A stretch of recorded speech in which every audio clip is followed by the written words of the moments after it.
Welcome back to the Imperial 80s. It's good to be with you all. How are you doing, M2May? I'm all right. How you doing, Jay?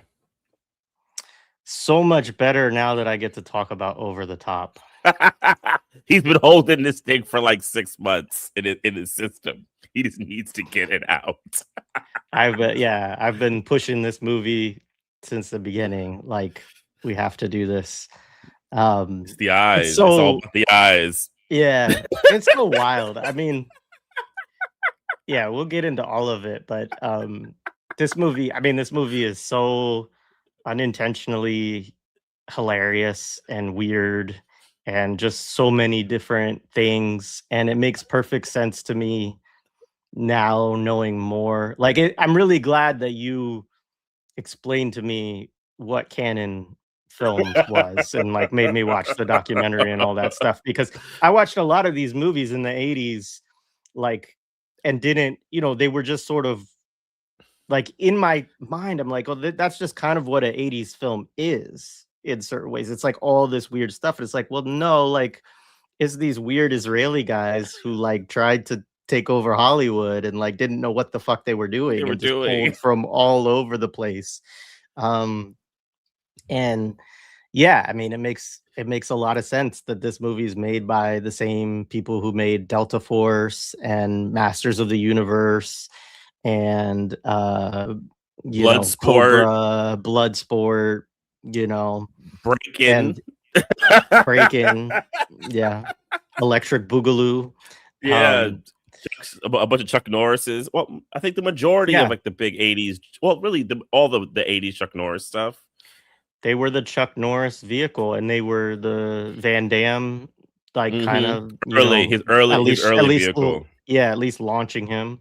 Mm-hmm. Um, and then the Stallone period, which we'll talk about, which is very interesting, and actually is Yeah. part of one of the things that I is fun to do about this film. Is this is part of what killed them, like Yeah. doing movies like this, Superman 4, and there was one other, maybe it was Masters of the Universe also. Like all three of them were 87 and were all big flops. Like they Yeah. were all just not good movies, and they were all big budget.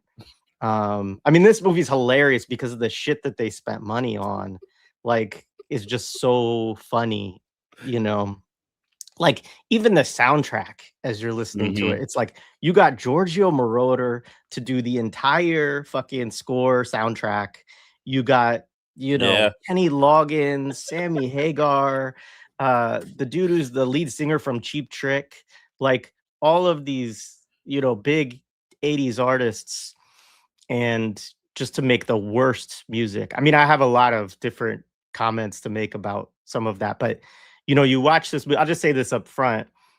You watch this movie, and movies like this, I think, are what gave us, for better or worse. And I know you would probably say for worse. I might argue for better.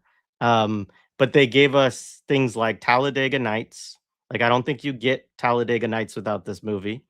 Um, they gave us things like, I think Tenacious D and Jack Black, right? Because like the music is that Jack Black does is essentially this music. It's like, let's tell a story through lyrics to like super syrupy rock songs, that makes no sense, but is like just like you were told, hey, make a song about fucking arm wrestling and freedom.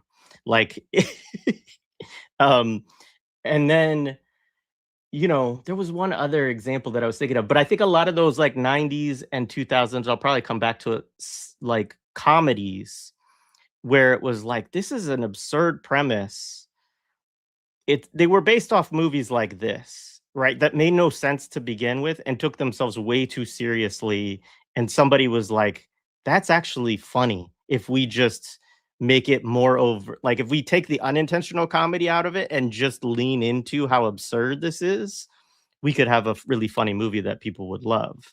And this, of course, is all unintentional comedy. There's nothing intentional about, you're not supposed to laugh at this movie, but it is totally absurd in its own right. So But anyways, there but there is a weird way with these two, and this I don't say it to like give them any kind of softness, where they also are kind of like they seriously not want you to take them seriously. If I'm making like a weird kind of phrase, it's like their concept of like camp that I think a lot has to do with liberalism. Like if you want to get real deep with it, it's like a certain kind of like liberal individual attitude, like this like cavalier, you know, kind of vibe that I think is very big in a certain kind of filmmaking, especially of the 80s, that I think has a lot to do with like liberal excess. And the more excessive and like wanton you could be, the more power you kind of have to a certain kind of mentality. Like there's certain more conservative people who would be like, no, you have to be restrained. You can't be flaunty. But they're like the complete opposite. Like power is like a wild display of one's like ability to just spend crazy, like have a certain kind of jovial attitude. But also, I mean, this movie, less than say something like Delta Force, also be like pointedly political and, you know, genocidal and, you know, all that type of shit that they would do towards the Palestinian people and stuff like that, right? But even like their opinions on like Law and Order when they did like when they did like the later Death Wish movies, or like even movies like Cyborg, right? Like how they would do these kinds of ideas of like who's gonna destroy society, right? So I think that also kind of fits into like their whole oeuvre. It's like it's a real weird mentality. What I think part of it is also based on a certain kind of like jovial kind of way, and it's like, and you see it in their attitude if you do watch the doc. And someone said once, we should put it in the show description. Yeah, it's actually on YouTube. You can watch it, because I think one thing about the doc, we might have mentioned it, is they were cousins. One of them is dead now, Golan-Globus. One of them is still alive. He doesn't like the doc, so there's like legal shit about it. So you can find it on YouTube. But yeah. But do you want to talk about our first time seeing or knowing this movie? Because for me, it's gonna be more knowing. I actually can't remember if I saw it, but you can go, Jay, if you want to. Well, why don't you go first? Because I have more like personal connection to this film, probably. I distinctly remember when this movie was rolled out. I distinctly remember it. It was like a big deal. There was so much press with this movie. This is 87. Stallone is peak of his fame. I remember seeing so many damn commercials of arm wrestling and all that type of shit all the time. But I'll be honest with you, if I've seen the movie, I memory hold it, because when I watched it, I said, I don't remember this movie. I said, I must have memory hold it, because like I would have doubt that I would never have seen it. Like I feel like my mother was always interesting. Like if I really pressured her to go see things, she would eventually break. And then there were certain of these things like she wanted to go see. Like my mom wanted to go see Van Damme movie. She liked his legs, she wanted to go see him do the kicks. She wanted to be into that, right? I have a feeling I probably was like, Mom, I want to go see Over the Top. And she was like, fuck it. My mom does not like Sylvester Stallone. So she probably was like, but I'm sure I caught it on cable at some point, but I totally memory hold this movie. With that being said, for people who don't remember, this movie was rolled out like a massive wave. Like it was pushed out so much. And I thought it was a bigger success than it ended up being, because the rollout was so big. So it's like one of those things where you're just like, oh, this arm wrestling movie is a big deal. It'll be the thing for the summer, right? And, first we've had wrestling, we've had this, we've had karate, now we have arm wrestling. Oh shit, that's the new big thing, right? And then like I also remember this movie like not existing, but it became this like joke that I always heard about. People talk about Over the Top. Oh yeah, remember that shit with the dude with the arm wrestling? Like it became this like constantly referenced like joke. So like it is really brief, because like I don't think I ever went back and saw it, or like I told myself, well, I saw it, I probably didn't like it. And then I remember when I saw the Cannon doc, they talked about within it that it was like one of it was the beginning of the end of that of the studio as we knew it. Then they went through like several iterations, but it had to do with the fact that they wanted to do these big tentpole films, and we'll talk about how they paid out the money and all that type of stuff. It's really interesting, and just in thinking about Hollywood at the time. But yeah, like how it flops, but it became this like interesting, like kind of like peaks. And then one thing I will say is it is a cult film, and there are people who fucking love this movie, and I'm sure we might encounter them. You know what? Over the top shit, man. What don't you talk about? This is a classic. What are some Stallone's underrated ones, right? But yeah, but yeah, like that's really my earliest memories. I remember when it came out, but I have memory hold seeing it until I saw it again this week. Well, I saw it a long time ago, and I couldn't tell you what year. I did not watch it, in the theaters or anything like that.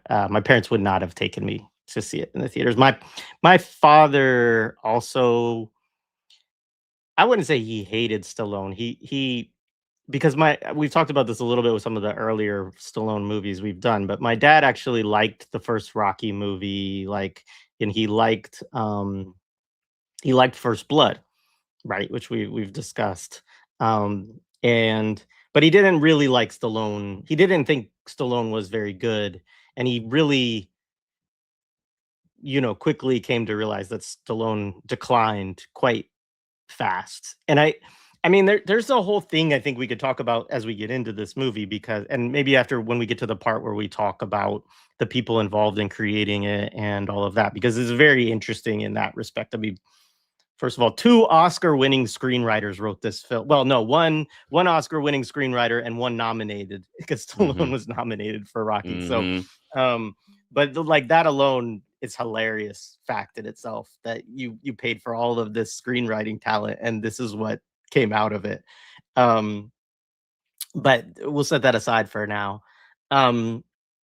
For childhood, I mean, so I saw it pretty young, and this is one of those movies that we would have watched, like when it would have been on HBO or whatever else. But my dad had a thing of like, so my dad's an avid sports fan. He watches sports all the time.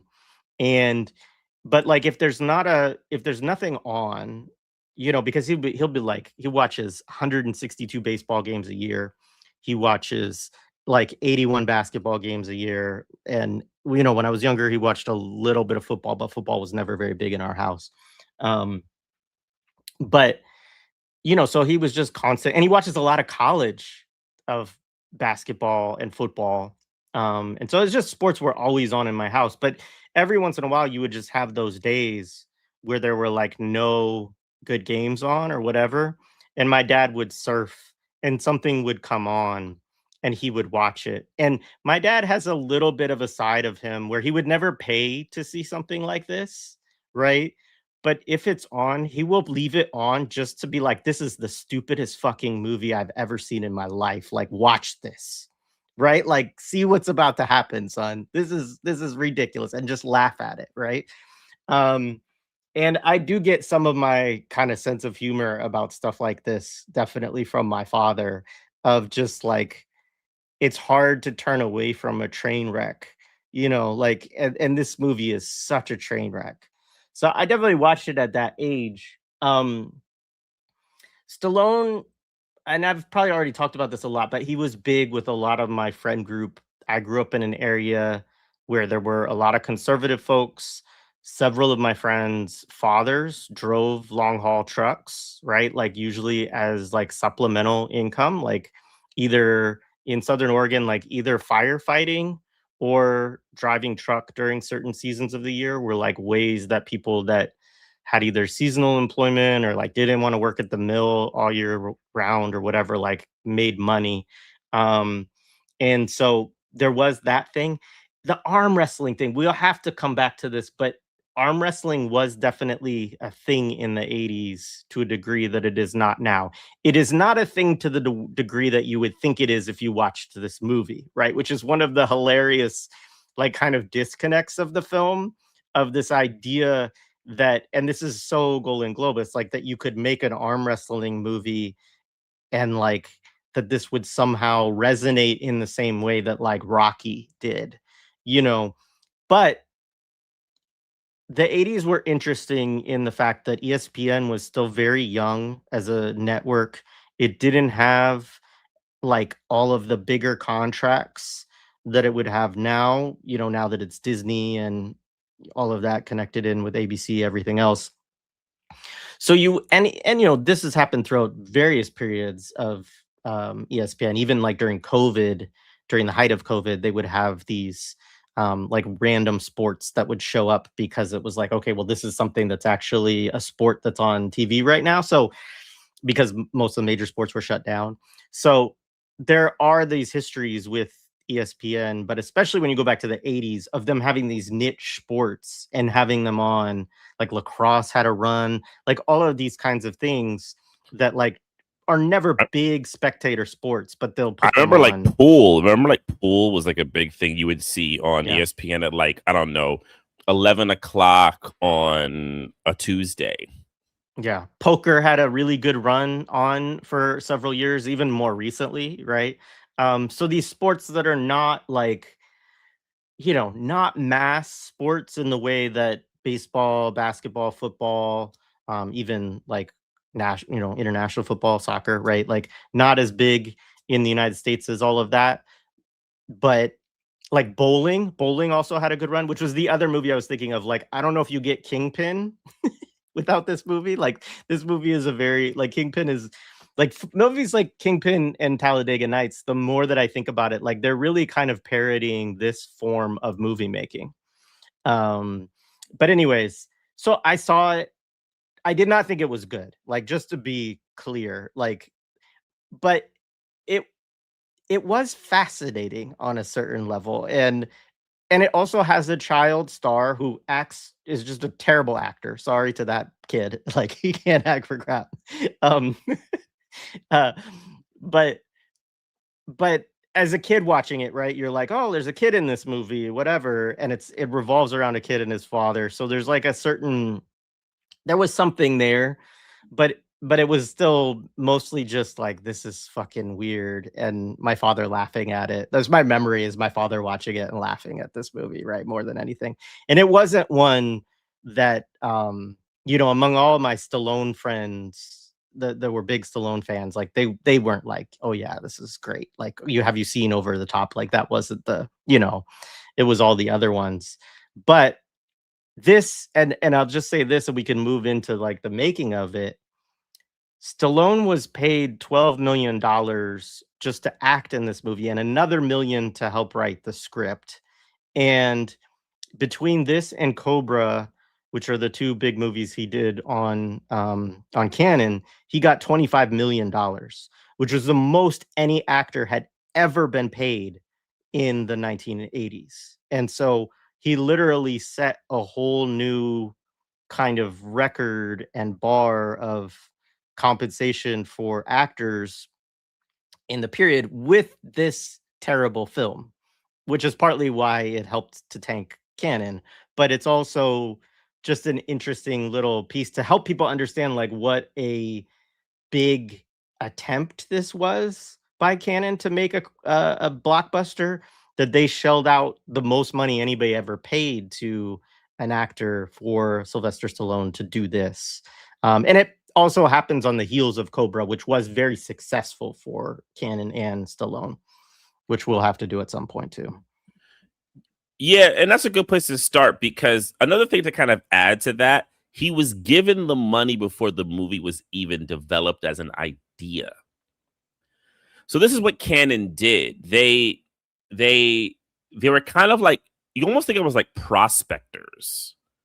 If you see the documentary, something that they would do is they would go to some place like the Cannes Film Festival, right, and go to the film market, and they would say, put a trade paper out there, like, you know, one of the trades that people would like pass around or buy at Cannes, and they'd have a film with like Al Pacino, and it would be like, I already talk about it. There's a great Italian film called Investigation of a Citizen Beyond Suspicion. It's an amazing film. Everyone should see it. It's one of the best films looking at fascism.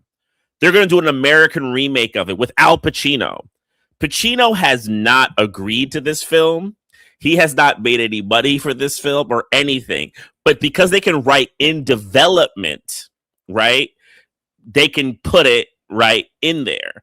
So this is what they did to get people interested. So because Golan and Globus, the two heads of the company, they're cousins from the Zionist entity, right? They were born and raised there. They started making movies there and then transitioned in the 70s here in the US. We talk about it in our Delta Force episode. You should definitely check that out. Because we kind of really get into that, or watch the doc, Electric Boogaloo. It's called the something of Canon Films, and they start in the 70s a little bit, and they have like a wild transition in. But a lot of what they did was they wanted to become less of like kind of a company that people thumbed their nose down at, and they wanted to get tentpole projects, which was essentially fatal to them. Not they probably would have stayed successful doing like Enter the Ninja and all that shit too, which is also just hilarious. We actually have to do one of those movies. Enter the Ninja is fucking absurd. I'm sorry, but they wanted to kind of transition. So when things like Superman were like no longer interested in the Masters of the Universe thing, I have to remember because I feel like that was a project that they took from something else that had already failed, if I remember correctly. And then this comes out of this money they gave to Stallone, right, in 84. So this movie came out in 87. They just gave it to him. And then they basically, I think it was like within a bunch of years, they had to kind of like cash in out on it, or they would just basically lose Stallone forever. Stallone did also contractually obligate himself to it, right? So then Over the Top came through that development, right? That they were like, well, we have to do something, right?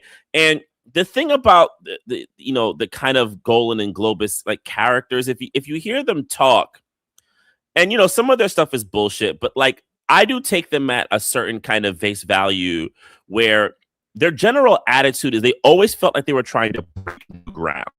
Like if you listen to like how they talk about breaking, they say, yeah, man, breaking. We're going to basically show the world about breakdancing that no one has ever seen, right? So this idea of like showing arm wrestling, kind of to your point, Jay, like if it wasn't the biggest thing, Golan and Globus either thought it was going to be the biggest thing or they were going to make it the biggest thing with this movie, right?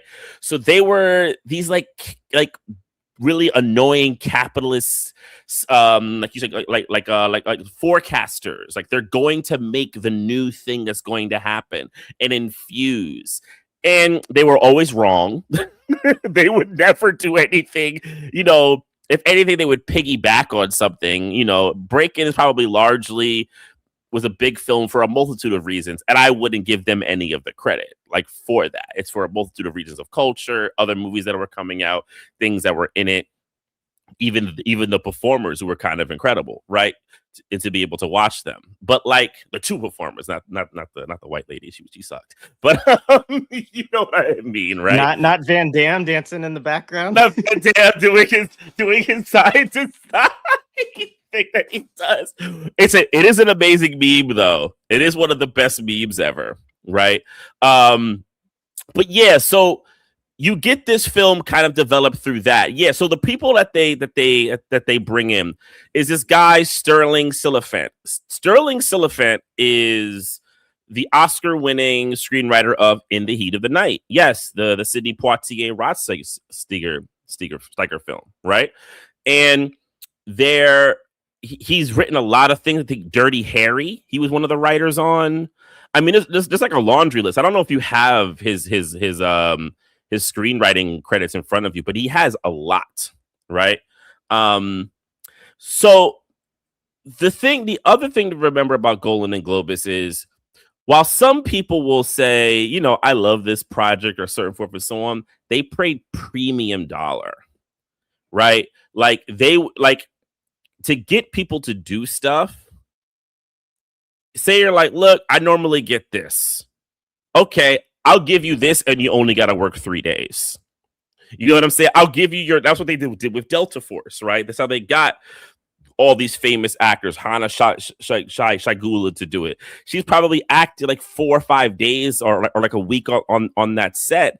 And, you know, she got paid her normal rate, maybe even double in like American dollars at that time. And she's living in Germany. You know what I'm saying? Like, it's a thing to, like, you know, get it. So I'm sure this guy got a lot of money, right?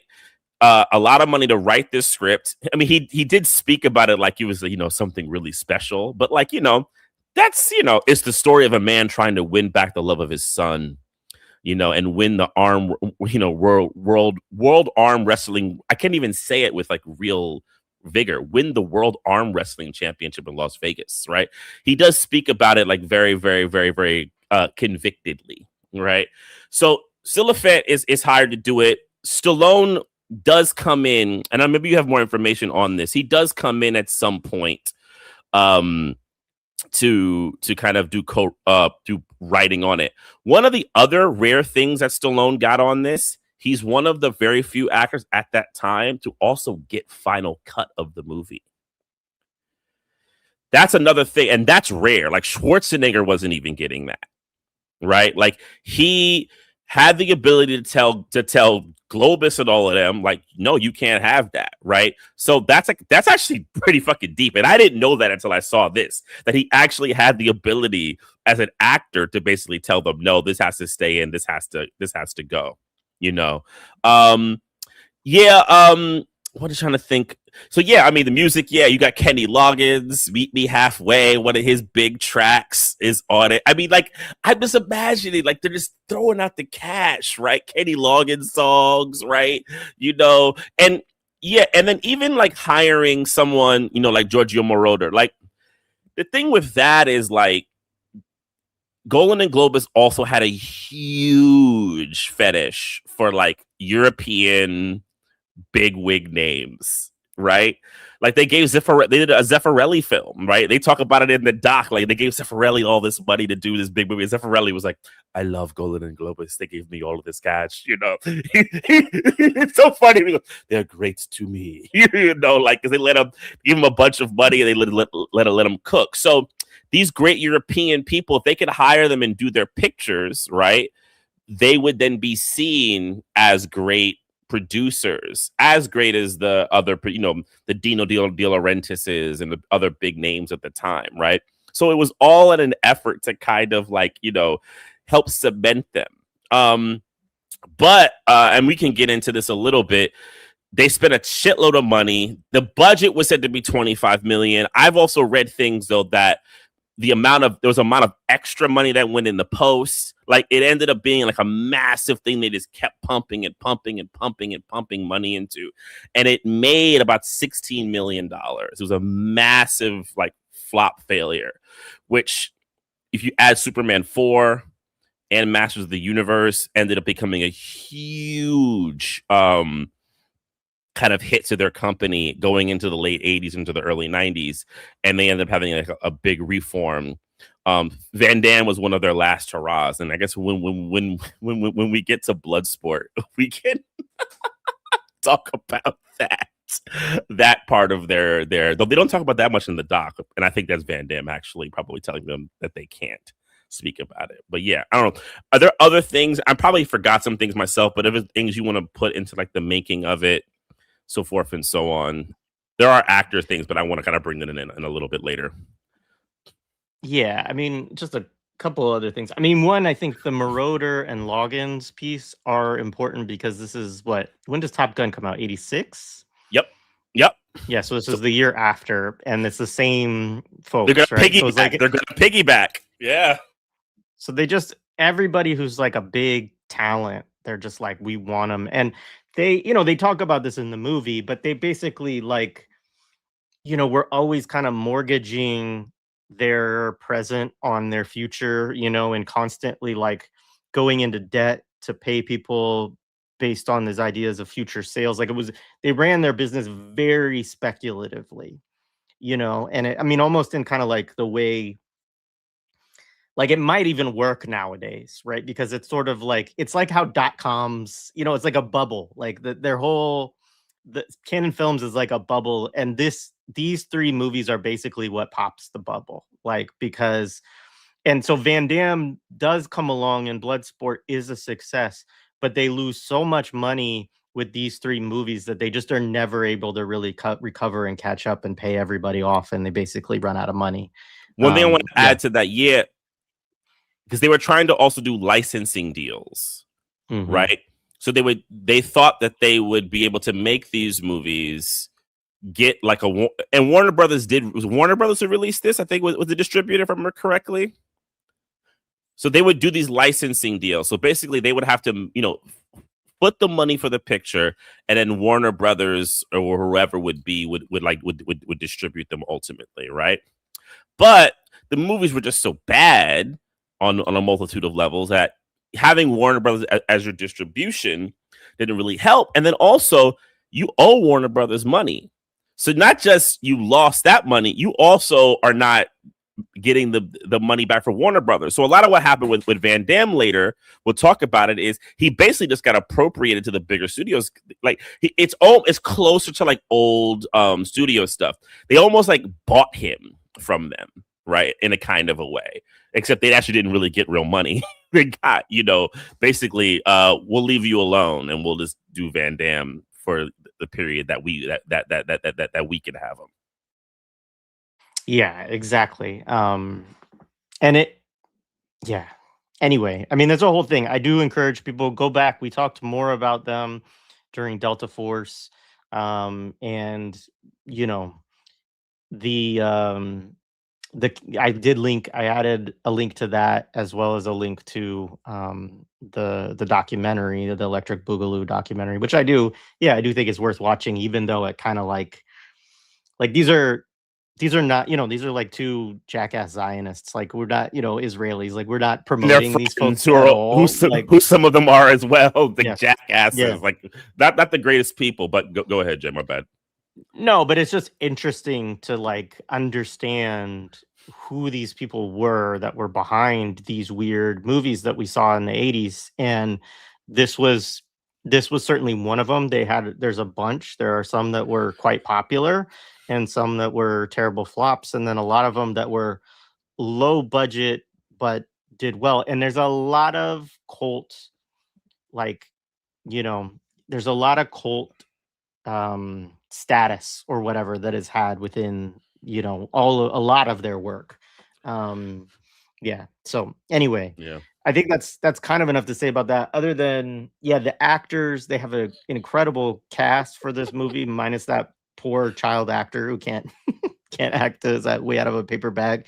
But it's just exorbitant on all kinds of levels, and it's fascinating to me that you would pour all of these resources to make a movie that, like, if we just break down what it's about a father, it's about a deadbeat dad who's in a custody battle with like Daddy Warbucks, and played by Robert Loggia.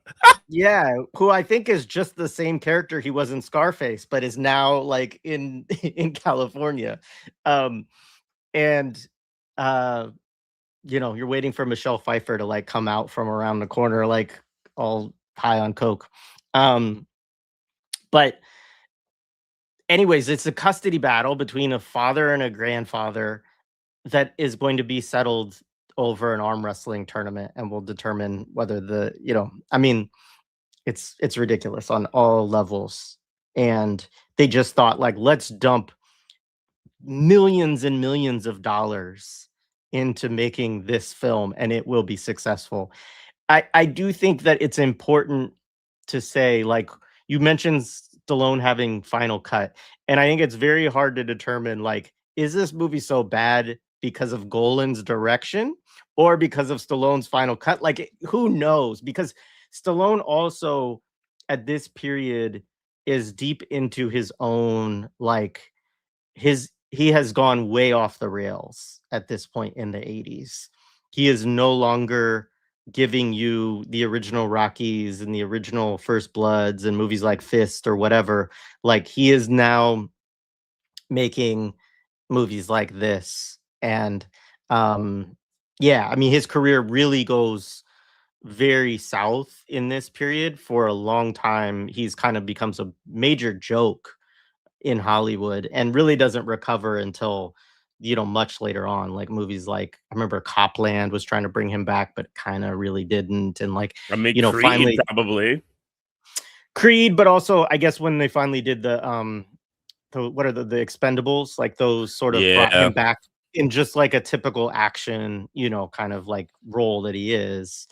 But it's just funny because in the very early 80s, like you would have people who would make a case that he was a serious actor, right? I mean, he was nominated for the Best Actor Academy Award for Rocky, right? And like we can talk about how wild that is and the kind of racism and things like that that are built into that, but like it still was a thing where you had people taking him quite seriously, and by this point he's so not you it's impossible to take him seriously at this point.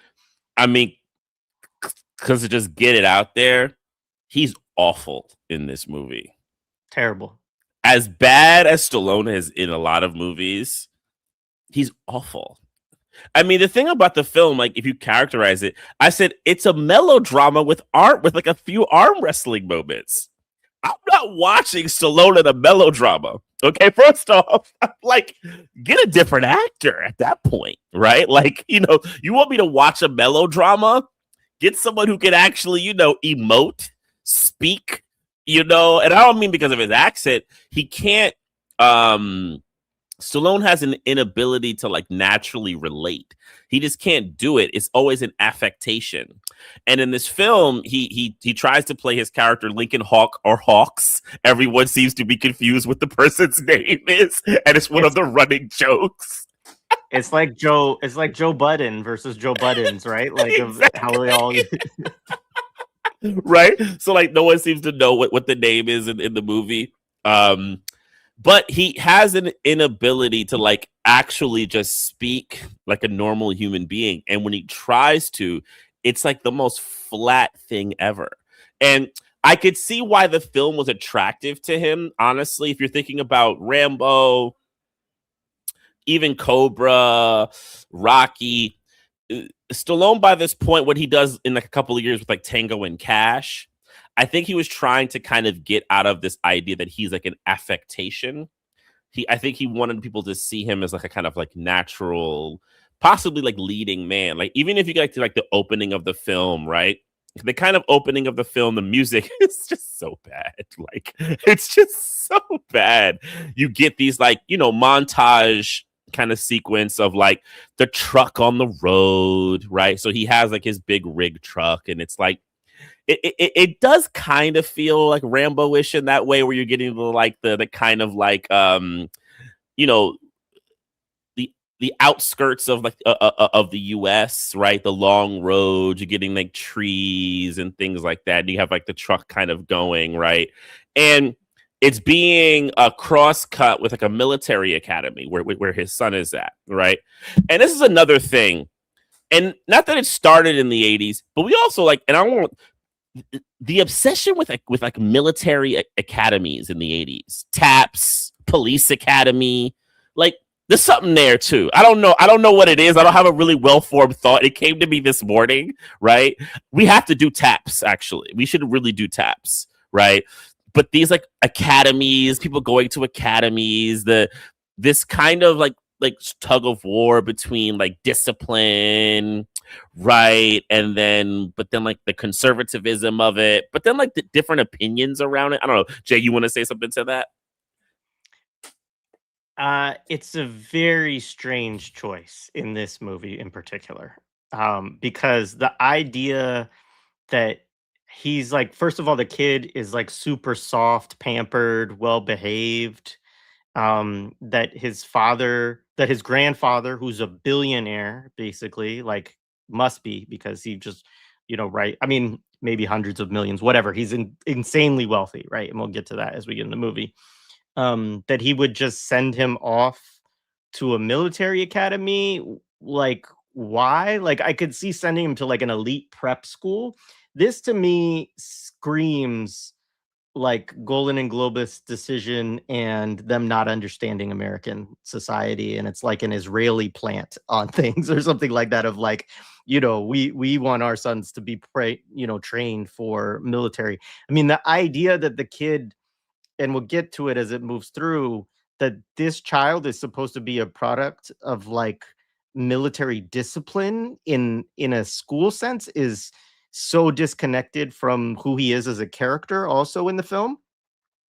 But yeah, so it doesn't make a lot of sense. But I do think the point that you're making is another larger one, which is that there is a broader trend. And I do think military academies were a bigger thing in the 80s, like, and maybe prior to that as well. Like, I do remember more discussion of that when I was growing up, of kids. Usually it was, in my experience, and I don't know, maybe people have different experiences in the chat or stories they could tell or whatever. It was most of the kids I knew that happened to it was like a disciplinary kind of issue, or like maybe a not having, like maybe they were wards of the state, like almost like that kind of setting, as opposed to this setting where it's like this kid could do, like, his grandfather could send him to any freaking setting that he wants to. And it is supposed to be like an elite military academy, clearly, because everybody looks at Hawk very sideways when he shows up, like dressed like a working class person, right? Like, it's like, oh, what's wrong with that guy? You know? And there's a whole lot of class dynamics in this film that we will get into. Yeah. And I do think that's something that is actually interesting and important about this film to some degree, is that the politics of it are very conservative and neoliberal, and we'll talk about that a lot. But it is actually a movie that tries to paint working class people as dignified in a certain way, where a lot of the stuff in the 80s that we have seen does not, right? When we talk about like the films of what's that dude's name, the famous like Breakfast Club, John Hughes, like, John Hughes, he often has a very like negative look on working class or lower class people, and there some of that bleeds in here, but it's also subverted a lot by Stallone and who his character is supposed to be in the story. Yeah, because like you see it, it's like the film opens, and like the kind of lens and like visual tone is very soft. Not being like out of focus, but like they want it to feel like relatable and touchable, which is interesting in the contrast towards the end of the movie, when like literally you're having fucking like bright lights shine at you in like the arm wrestling tournament, right? But it has like a very kind of soft tone, overall kind of vibe, and you're seeing Stallone kind of in this, right? And he's in his truck, you seeing him shave, he's getting ready, and like he's like the example of like him being a working man is like really his physique. They don't have him like looking like dirty. I mean, he's clean shaven, right? He's presentable, but he's not high class. He's not high status, right? So to Jay's point, the whole film is like this kind of misunderstanding of the people who are, truck drivers, lower classes, working classes, right? The kind of misunderstanding from the rich, well, through Robert Loggia's character, though, through the wife, she sees the light, right? Which is another kind of trope I think we've talked about, which is kind of like taken from like old Hollywood of the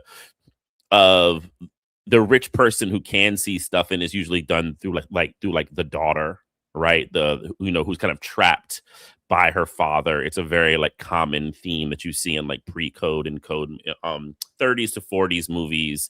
It's like a really, really, really like thing. So you have that juxtaposed, and I agree, because the military academy ends up reading more prep school, right? Because you get there, so what you then later figure out is he's basically going to go see his son, right? His son is like maybe like is like his like the year is over, so kind of like a commencement time, right? Everyone's like leaving or something like that. I thought it was a graduation at first, but it feels like a year commencement or something like that. I think maybe it's supposed to be like a middle school graduation. Like, obviously, he's not a high school senior, but it did have He's the feel 12, of like right? He's 12. yeah. So Yeah. I mean, I guess that would, yeah. He doesn't look 12 either, but that's a whole other, No, it's even some of the timeline. They say 10 years, so he left when he was 2. Like, it also doesn't make it. The movie has also just doesn't make sense half the time. So he's like going to go see his son, right? And when he gets there, right, it's funny because like he's in like suspenders, he has a good haircut, right? He has like, I mean, and he's Stallone. He's fucking fit. Like, he's not like, this dude is like, and he's not the fit that you get with someone who just is doing well. Actually, it's not true. I know people who are fit who do it in the park like that. Let me not say that. Shout out to my cats in Harlem growing up who had that look and they was just doing like calisthenic shit in the park. Let me not even do that. I'm gonna get some hate for that one. It'll be rightful hate, right? Shout out to the folks. But there's a way that he looks like a guy who goes to the high class gym. Right, but the clothing that he's wearing is more like mild mannered, so everyone is there looking at him when he walks in. Also, because he drives in with the fucking big ass rig truck, right? It's this also place. Like, it's also a very old truck. Like, so that's just one of the, like, the truck that he has is clear. I don't know the year, but I would guess like late 60s at earliest, maybe early 70s, but it could even be earlier than that. Like, it's old and it's run down and it's like kind of rusty looking. Mm-hmm. It does say Hawks Hauling on it, which is something I do. I just want to spend a minute on like his class position and kind of the way that because it does get to the politics of it and we can talk about it more, but like, he is literally the embodiment of the rugged individual. Right? Like, he is the rugged individual. He has no family, right? We're gonna find out more, but like, he's all by himself. He lives in this truck. And but it is also called Hawks Hauling, which means that it is his business because his name is Lincoln Hawk. So he's a entrepreneur, right? And like, this is a thing within truck driving. Like, most truck drivers drive for a company and they get paid to haul for some trucking company. But especially if you go back to the 80s, some people did own their own truck and then they would, just be basically contracted to. And so it could seem like you own your own business, but at the same time, you're still like subordinate to larger capitalists' interests. Like, it is very much kind of like an Uberification, right, of work, right? Because he is essentially like kind of the independent contractor who works check to check, and he is responsible for maintaining his own rig, right? And so his rig is old and beaten down. So there is a weird way in which like he's very working class. He's actually like basically poor in this, but at the same time, he's also embodying a type of work that is super neoliberal and in which he's taking on all of the risk, literally. And that's important, I think, to the overall politics and what the politics are kind of promoting in the Reagan era of like what is honorable working class, kind of, because and we'll get into it more as he sort of teaches ideology to his kid, right? But like, it's all there anyway. Yeah, and I'll add, this is also a mentality that's attractive to Golan and Globus because it's kind of also how they saw themselves a bit, which is also absurd. I'm just gonna like add that it's absurd, but because they were foreigners and they talk about a lot. It's one of the more annoying things. It's annoying, but also telling thing in the documentary. As foreigners, they have this big chip on their shoulder.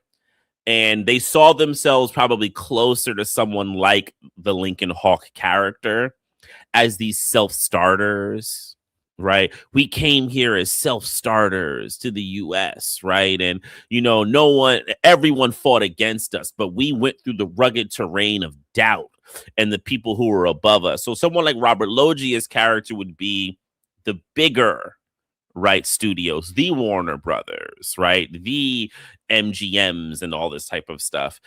A lot of times when you see these movies, these are these kinds of like confessionals of the people who are making it in Hollywood, how they kind of situate themselves. So this this kind of Reagan era focus of the rugged individual is largely attractive to them because that's how they see themselves, which then also makes sense because they loved Reagan.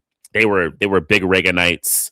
They loved that whole mentality as well. So it's interesting to think about, if we think about those types of them, Zionism, the kind of larger imperial project, like the kind of wedding of that mentality, right? Like the big circle, like what's attractive. It gets very darkly interesting, right? And you find like really shitty alliances, and they begin to make sense. So you see him kind of walking in, and they're all looking at him, and then the kid, he's like looking, and at first you don't know who he's looking for. You wondering because they're doing the juxtaposition, and probably if you know the movie, maybe you're thinking he's looking for Stallone. But then there's like a limo waiting for the kid, right? And he's like, the headmaster wants to go see you. So you realize the kid was probably waiting for his grandfather, right? And is what he talks about. But he goes back to the headmaster, and he goes there, and Stallone's waiting for him, right? And the headmaster's like, you're going to go with your father, right? And Stallone is there waiting. He says he doesn't know his father and all that. I don't have a father. He's never really met him and all this. You kind of get the kind of immediate reconciliation. There's the invocation of a mother, another big Hollywood trope of the dead dying, of the dead or dying woman whose only function is to unite the two men.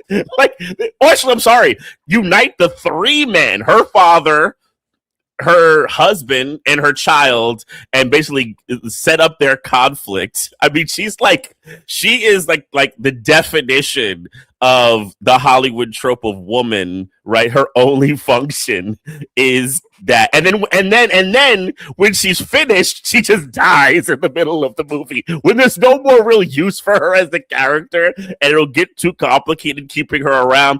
We just kill her. We don't even see her death. It's like Star-Lord's mom in fucking Guardians of the Galaxy. That's what it reminds me of so much. Like you could convince me that this little kid, like this is Star-Lord's origin story, is this movie right here. Oh yeah, it's so bad, right? And then of course the kid is like, I don't want to go with this man, and then the headmaster invokes, well, it's your mother's request that you go with your father, and there's like a picture of the because the kid asks for proof, which is very funny. And that's what I mean, like he doesn't seem like a military academy kid. He totally seems like prep school, like he's Alex Keaton or something like that, right? Like he's totally that vibe. He wants proof, right? And and you begin to see it, like he's like super, and it's like the trope. He's like super higher class, quote unquote, and Stallone is like the lower class person, and that's how the movie sets itself up. They're going to get into the big rig, and they're going to go on this adventure in the big ass rig. Yeah, I mean, a couple of things to just add. Like he was about to get into a limousine, right? And then he gets pulled into the principal's office, basically, or the whatever they call him, headmaster or whatever, and the headmaster also, he's like, can I see some identification? And the headmaster's like, that's not necessary, kid. And he was like, yes, it is. And Stallone's like, that's fine. And he pulls out the picture. It's literally a wedding picture of his mom and him. And that's what he has. What's also funny about this to some degree, he would have ID, he would actually, a drug driver would actually have identification. Trust me. Yeah. I mean, it's so weird, but also he has a different name than the kid, right? I'm not sure about that. But what's weird is like, maybe not. What's funny is that the mom is actually still married to him. Like this is another thing. So he's been gone for 10 years and he's been writing letters to the mom, but they never got a divorce, right? Which is just such a weird, the family dynamics are also so strange to like make it, again, it's another thing where you're just watching it, you're like, what am I watching? Like, this is unbelievable. Like, I mean, sure, like there are a lot of folks out there, a lot of people with very, all kinds of like different forms of what family looks like, and parents living with single parents and having strained relations with their fathers or no relationship with their fathers, etc. But this is like a very special brand of that. It's like he's left, he's still married, he still writes every week, the wife still clearly loves him and thinks that he's the right person to like raise their kid, and yet the kid has never met him and he's 12. And her only answer to that later to her son is, well, he had his reasons. And I'm like, okay. Though he can admit it was also a mistake. I mean, this is a thing. And it's like, it's where it gets tough with movies like this, because there are definitely ideological points you can like point out, but then try to like make sense of people who don't understand basic human dynamics. It's just really, you kind of can't, right? Because it's like you said, it's not like these things don't exist, but they don't do anything with it. Like we'll get to like when we get to the end, like there's like this big kind of question of like why he left, and like to me, it's never sufficiently answered. Like they give an answer, but I'm like, that's not really a thing, right? And it would be hard for me to believe that she would be so the wife would be so understanding. And what is the only thing that's giving her understanding is death, right? At this point, right? But the big thing is like they set up is that they want it is the dying wife's wish that the two of them kind of reconcile, right? So they're in the truck, right? And he's like asking him, the son is like asking him, why did he leave? And and he says, I've been, how did this come about? And then he said, well, I've been talking to your mom via letters and all that. And he was like, well, where's my letters? And like you get one of the first big kind of like question marks where Stallone says, I've been writing you. And the kid says, well, I've never actually seen them, which like immediately lets you know that like the grandfather probably grabbed the fucking letters, which is confirmed later in the movie, right? And then the kid, then has like his big hyperventilating moment where like he's like suddenly feeling sick in the car because like, or he says he's feeling sick because it's becoming too emotionally charged for him, which totally makes sense. Suddenly you're like gonna go on a big ass cross country road trip with your pops. It is just 2 hours ago you were at graduation, right? So he like runs out the thing and like they have this is where like Golan and Globus, you just see him. Okay, here's what we want to do, man. The kid's gonna get out the car and he's just gonna run across the fucking freeway. I want car crashes and everything, right? You get this scene where the kid run across the freeway, cars crash, the load has to go chase them, and then like they have it's like their first big emotional conflict, right? And that's where I said the movie's a fucking melodrama. I'm like, this should be fucking Paul Newman. Right? Like this is like why am I not watching Paul Newman in Over the Top, right? Like this is 50s Brando, right? Like this is not Stallone. Like what the fuck am I watching? It's one of the most like I watched this on YouTube because I don't know if everybody can, but I have premium, and so some movies, and so this is available on YouTube if you have premium, and not plugging that, just saying that's what I watch it. But the reason I mentioned it is the funny thing about YouTube is they show you the most rewatched portions of any video. And this is one of the most rewatched scenes of the movie is the kid running out of the truck and almost getting hit by traffic. I mean, it is fucking hilarious. I will say, like, I'm sure it's just people like, because the idea that you're like fake being sick and then you run across I-5 in LA with like 10 lanes of fucking oncoming traffic and they're just like swerving all over and this kid's just like weaving through. You done. Like it's just so wild, right? And then he ends up ripping the shirt, the sleeve off of his military uniform because he's still wearing a fucking military uniform. And Stallone apologizes for it and he's like, that's okay, you're gonna pay for it. Like he's just such a little shit. Like that's the point you're supposed to take it, is that this kid is like a spoiled rich brat, but it is so funny to me in some ways, like that particular, and maybe at elite, maybe I don't know the right military academies. Maybe at elite military, there's like elite military prep kind of schools for kids who are going to be officers or whatever else. Like maybe these things actually do exist. I know they do in other countries. Like the UK has stuff like that, like sort of finishing schools. Like Frank Kitson, the counterinsurgent guy, like went to that kind of school. These sort of finishing schools for people who are going to be officers in the military. And but he has like that. He's so just it's a weird kind of inversion of what we usually think, right? That you have this guy who's like such a the kid is like a prototypical of what a conservative would think of as like a liberal elite, right? That looks down upon, and we'll get to that in a second, like really looks down upon working class people. Um, and yet he's like a military, I guess that's the military brat thing. That is a thing, people do talk Yeah. about that. And I think, I mean, even if it's chaotic and not like accurate, I'm not saying it's not accurate or it has like maybe a kind of misappropriated way of being developed. It's largely like a critique that does come out of like liberal Hollywood as well. Right. Like, and this is what like liberal Hollywood likes to poke fun at like stuffy conservatives. It's a thing. I mean, the 70s is largely that, right? If you think about it, it's the liberal, I wouldn't say left, I would say maybe at most like social democratic kind of politicked people. Their thought was one of the big problems is just like the stuffiness of conservatives, not even necessarily like their imperialism or their right-wing attitudes towards certain things, but it's like their social character. If they had better social character that was a bit more open, they would see the kind of providence of working people.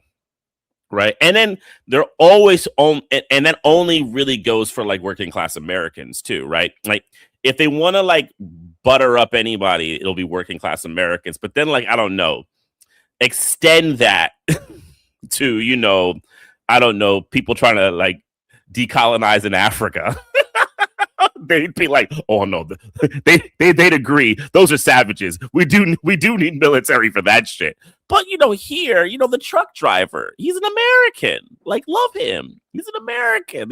He's just like us. Look at him. He's Sylvester Stallone, right? Like, you gotta love that, right? And you see this as kind of an effort where, like, Stallone is going to kind of give this like kid who's been stuffied up by his grandfather, right? And they're kind of high class. He's going to give him a lesson in like what a real American kind of values are, and a real American male. Well, maybe American values are just male. Let me actually not even add the male and just say American values are male in this kind of way, right? So so like the kid, he has like the rip thing, right? And one of the funny parts that I loved, it was kind of hilarious, was he's like, hey, you want to go get a steak, right? Like Stallone like tells his son, you want to go get a steak? It's a place with a really good steak, right? And then the kid's like, excuse me, like, steak is like bad for your health. He starts giving him health tips, which is like, I was like, that's actually some funny writing right there. I was like, I liked that part. You could use that one. Like, he starts giving him like, even when they get to the restaurant, he has like the like cholesterol levels. He says like the calories.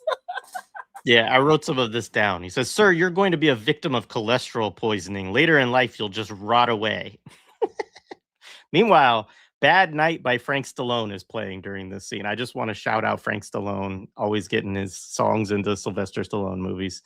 One thing that I also thought was funny is like after Stallone chases him down on the freeway, you get the classic kid, which is like, I have a kid who does this to me all the time. I hate you. And then he says, then hate me. We have to start someplace, right? Like, you also get he's live, Mr. You also get Robert Loggia walking in at this point to the prep school, like, cut interspersed quickly in these scenes. and just says, I didn't fly all the way up here to be told that you turned my grandson over to that worthless bastard, and threatens the headmaster. Basically, he's going to get him fired with the school board or the board of the The academy board. and everything. Yeah. And I got to say this up front. Look, shout out Robert Loggia. Always had, a lot of great performances, But in this movie, he makes no sense. Because Robert Loggia is just, I'm sorry, because he is Italian. Like, he's so gangster coded. I don't get what he's supposed to be. Is he supposed to be some, like, politician? I don't, and then he has, the dude has goons in the movie. So I'm like, he has straight up goons, huh? I just believe that he moved, like he was not actually killed in Scarface. He changed his identity and moved to Southern California. Yeah. It's like Once Upon a Time in America, right? Where James Woods, when he he's the Jewish gangster and he becomes a Gentile later, right? It's like he was a Cuban Cuban Jewish gangster. He didn't actually die from Tony Montana. He changed his accent and now he's a whole new person. I mean, and he also lives in like a palace, right? He lives in like it's like the Tony Montana house, like almost that he's living. I mean, I was like, wait, when Stallone hits it, I was like, oh shit, this is like the reverse, right? Instead of yeah, it might actually be the house from Beverly Hills Cop. Like, I'm not sure, but it looks a lot like it, Well, the Academy was some of the Beverly Hillbillies property that they used. That I do know. I remember seeing that in some information, but for that, that house is like a different thing. But so like Robert Loggia, it's just weird that it's like a weird Italian struggle that I don't think they need to have. Right? Am I watching Italian American class struggle? Like, what is actually? It's like understand your visual coding here. Shit is not working. So you get all that, and then you get to the restaurant. And, like, this is where, like, the movie, I mean, we're, like, 13 minutes in, right? And you're kind of like, okay, well, this is, like, a movie about a kid, a son. Wasn't there, like, arm wrestling supposed to be in this movie? Like, I'm literally, my brain is starting to go, like, well, like, how does arm wrestling fit into this shit? I think I actually said that watching it. And, they kind of, like, I think they knew that 13 minutes was a long time. So, like, they're ordering food, right? And then this dude who's looking super grisly just walks up to Stallone and he's like, are you Hawk? Right? Are you the Hawk? You're supposed to be the man, right? Right? And this is where you see like Stallone's like his performance kind of ideas in this, right? And he's like listening to the guy, and like the guy is like, challenging, and the kid is listening, and then eventually, Stallone like accepts the challenge, right? And the kid's like, where are you going? And he's like, I gotta go to work. And you're like, oh, right. And he has the hat, right? Doesn't he have the hat in this part where he like yeah. He does. He does. There's a couple of things to add to this. Like when they walk into the place, he's like, how do you, Stallone's character, Lincoln Hawk says, how do you like this place, Mike? Mike is the kid's name. He says, I never did like the zoo, sir. Right. So like, there's also, you get all of these things throughout about how much Mike hates like working people, basically lower class people is like how he would describe it. Right. Yeah, the whole thing about the food, the kid won't eat a steak, right? There's the whole discussion of the cholesterol. He won't eat a chicken dinner either. Tuna salad. And so he's like, what do you want? He wants tuna salad on whole wheat with spring water with lemon. And like Lincoln begrudgingly asks the waitress to double it, right? Because he's like, oh, I'm going to eat what my kid eats, basically. One other thing before this scene, just to say, is that the guy he fights, the guy he arm wrestles here, is a real arm wrestler. So he was a legendary multi-time world heavyweight arm wrestling champion, Alan Fisher. So I just wanted to say that.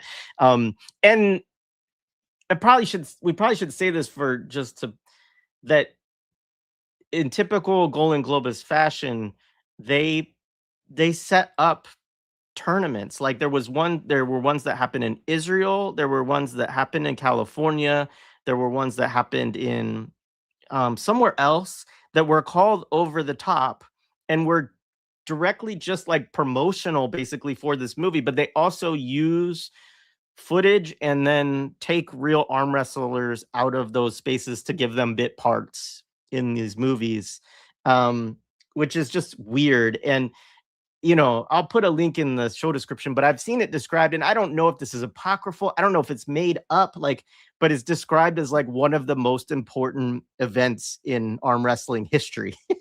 Like, it sounds like something that like Menachem Golan would say about it. Like, it's probably not fucking It's true. important in history. I'm sure. They're just taking a quote that he said. Yeah. But that's like, there is, just to say, there's a lot of arm wrestling and trucker based nostalgia about this film. Like, in terms of the audiences that actually like take it somewhat seriously as a movie, there are people within those communities that do. And isn't there a whole thing about the guy is apparently like inspired the movie? It's very convoluted, right? But then he ended up winning those over the top tournaments also and getting the truck. It's like, it's all very like weird. And like whenever I like hear this shit about, like, there's a way with Golan-Globus stuff that I can't take the legends around it at face value. I just can't. It's like really hard to validate them. Totally. Yeah, it's just weird because it's like, it's on this independent like arm wrestling website that does like lore, and I just don't know whether that's like somebody who's just like, I it's very hard because Yeah. in an era of AI slop and all of that, like, I do think that this is something, it seems like a site that somebody who's truly dedicated to the history of arm wrestling like put together and talks about it. And it's a very weird thing, and they do talk about like trying to do a kind of oral history and track people down, and they're like, a lot of the people who are part of it are dead or not, like, don't remember things very well, etc. But anyway, they did sponsor over the top tournaments, like a real thing.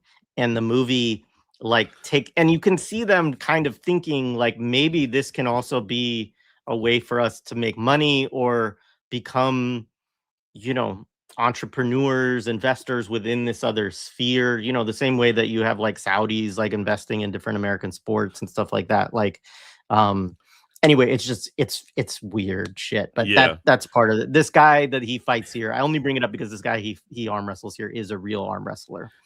Well, I mean, and there's a lot of them like sprinkled throughout the movie, right? A lot of like real arm wrestlers. So yeah, so like they're in the thing, and it's like the typical thing, like, on the back roads, you can get a good steak, and you know what you also might see? A fucking arm wrestling match. It's hilarious because like with the minute he accepts the challenge, like literally everybody in the fucking restaurant is like, oh yeah, let's go. They got a beer, like they're ready, and like they're set up, right?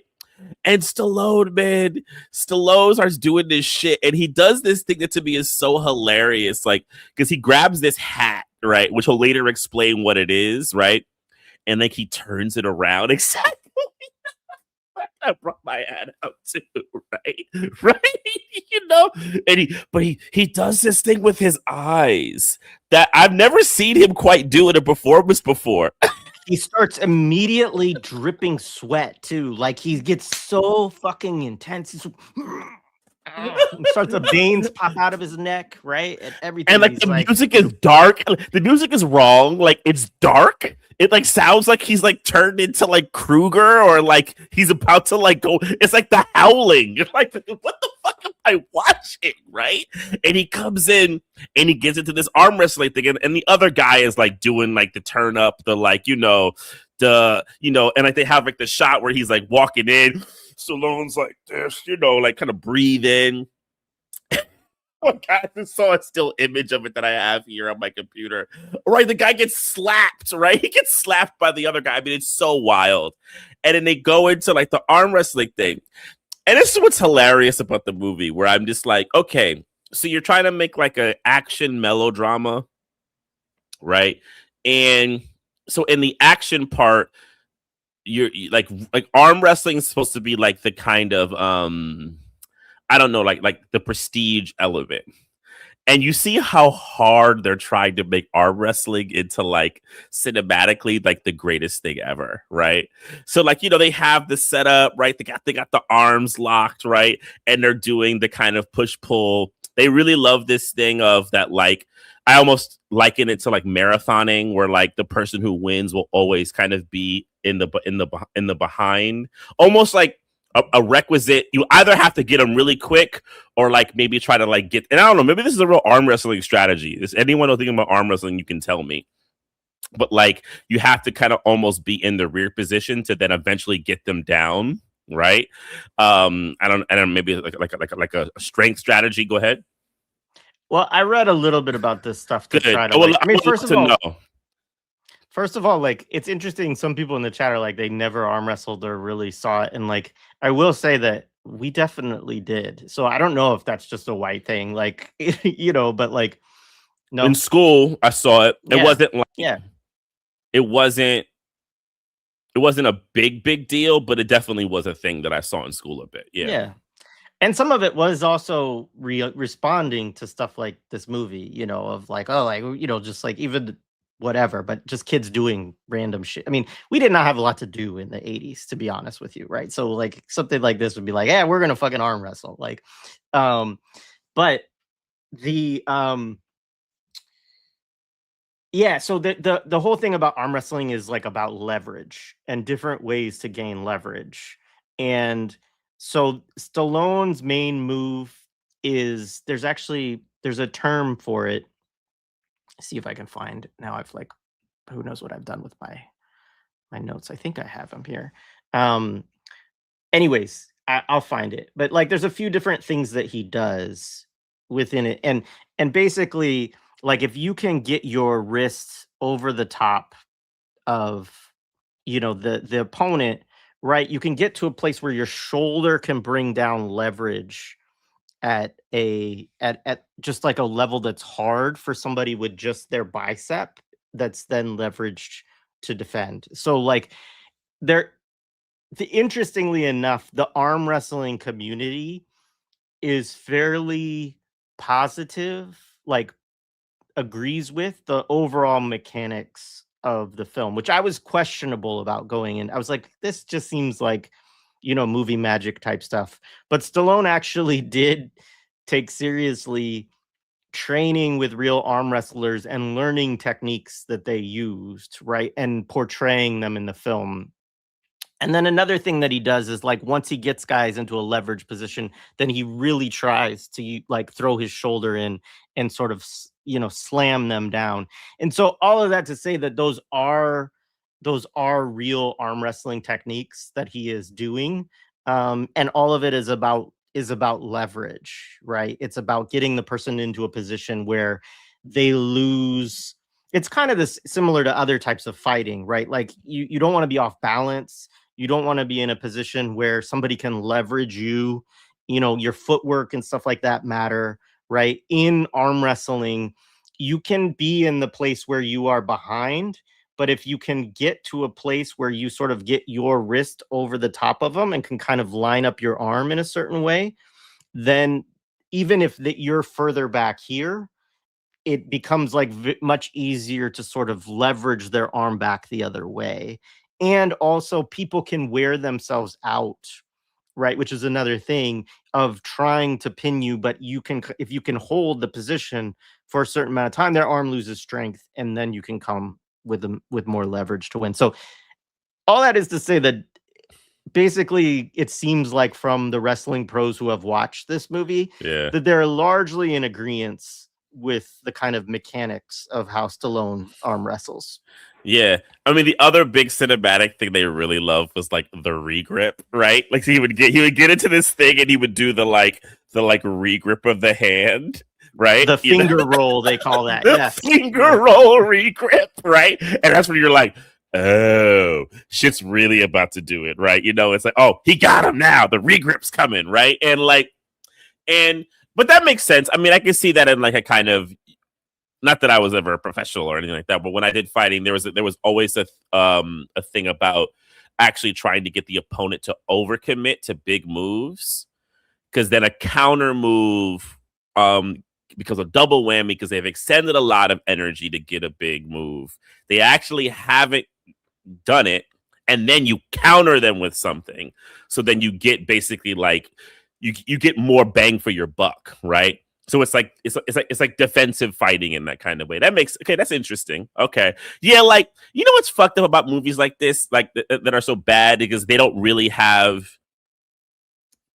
like real cinematic skills or interests. There's actually a way I think you could actually depict that in a really interesting way that like, you know, could be really engaging. But this movie does not want to do that at all, right?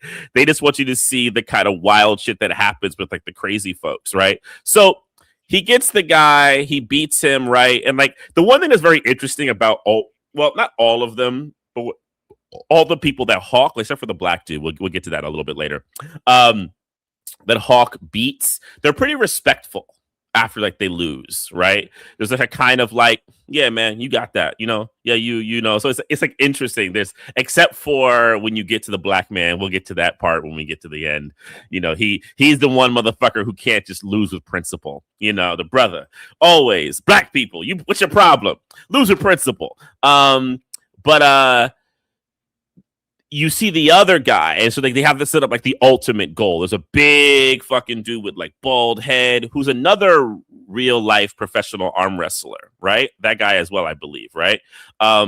He's like someone who's not I forget his name, and he basically goes to Hawk and he's like, hey, you know, he lets him know like, let's do it right now, like let's fight. And Hawk is like, no, let's wait till Vegas. So you realize there's like a horizon at the end, and he's like, no.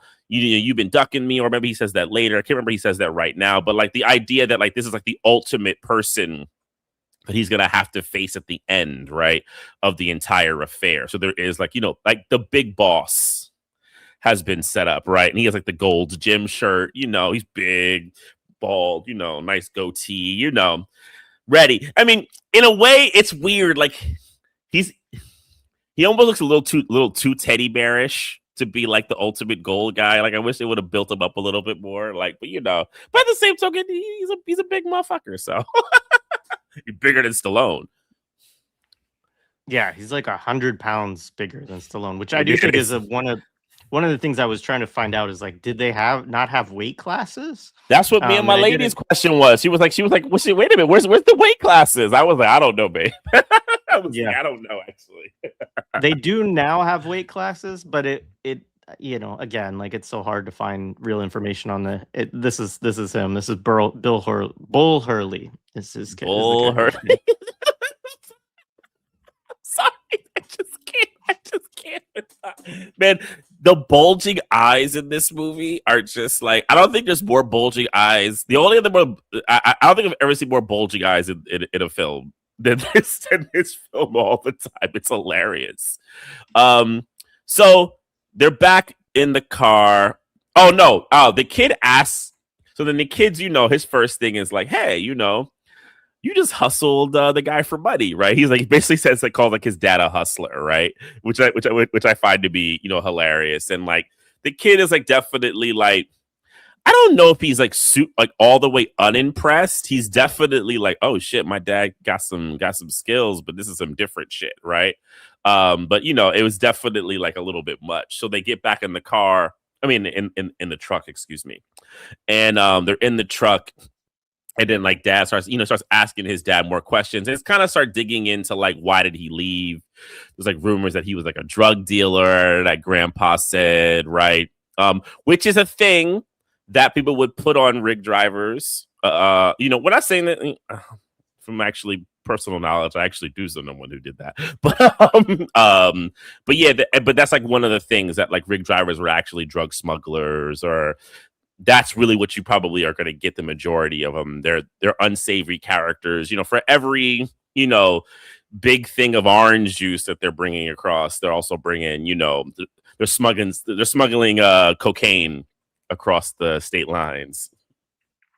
There's one part here. So he does call him he says, you know, you're a hustler. You hustled that man back there for money. I'd like to call my mother.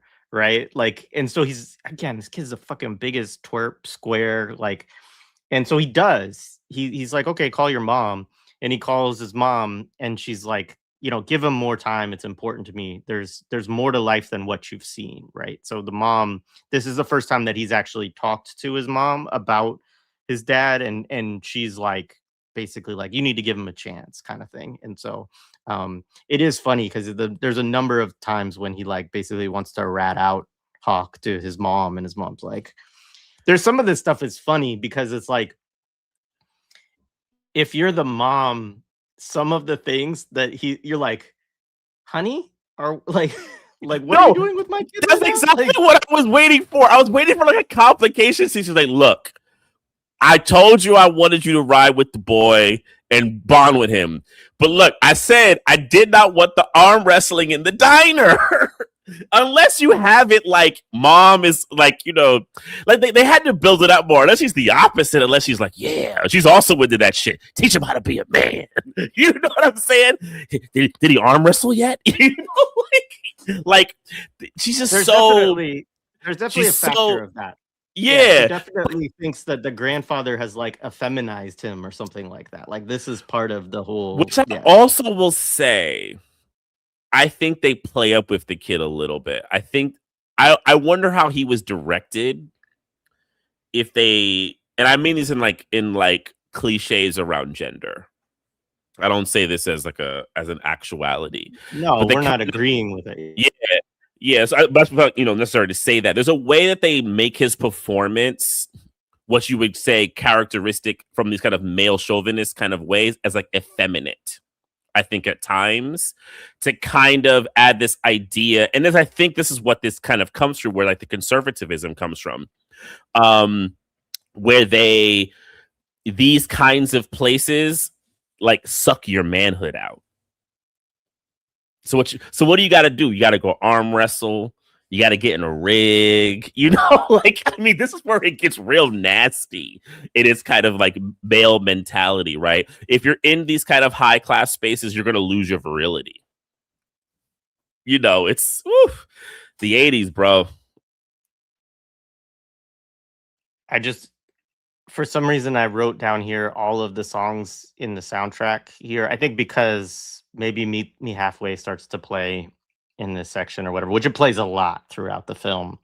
But yeah, I forgot the one guy I forgot to mention. They also have an Eddie Money song in here too. I mean, it's amazing. It's so funny to me to think just about how much money that they probably spent just on the soundtrack by itself, and it's so bad, right? But like, I don't know how 80s soundtrack stuff is very funny to me. It's like, because nowadays people don't direct. I mean, soundtracks are not as much of a thing at all. Like they pull songs from different places a lot more.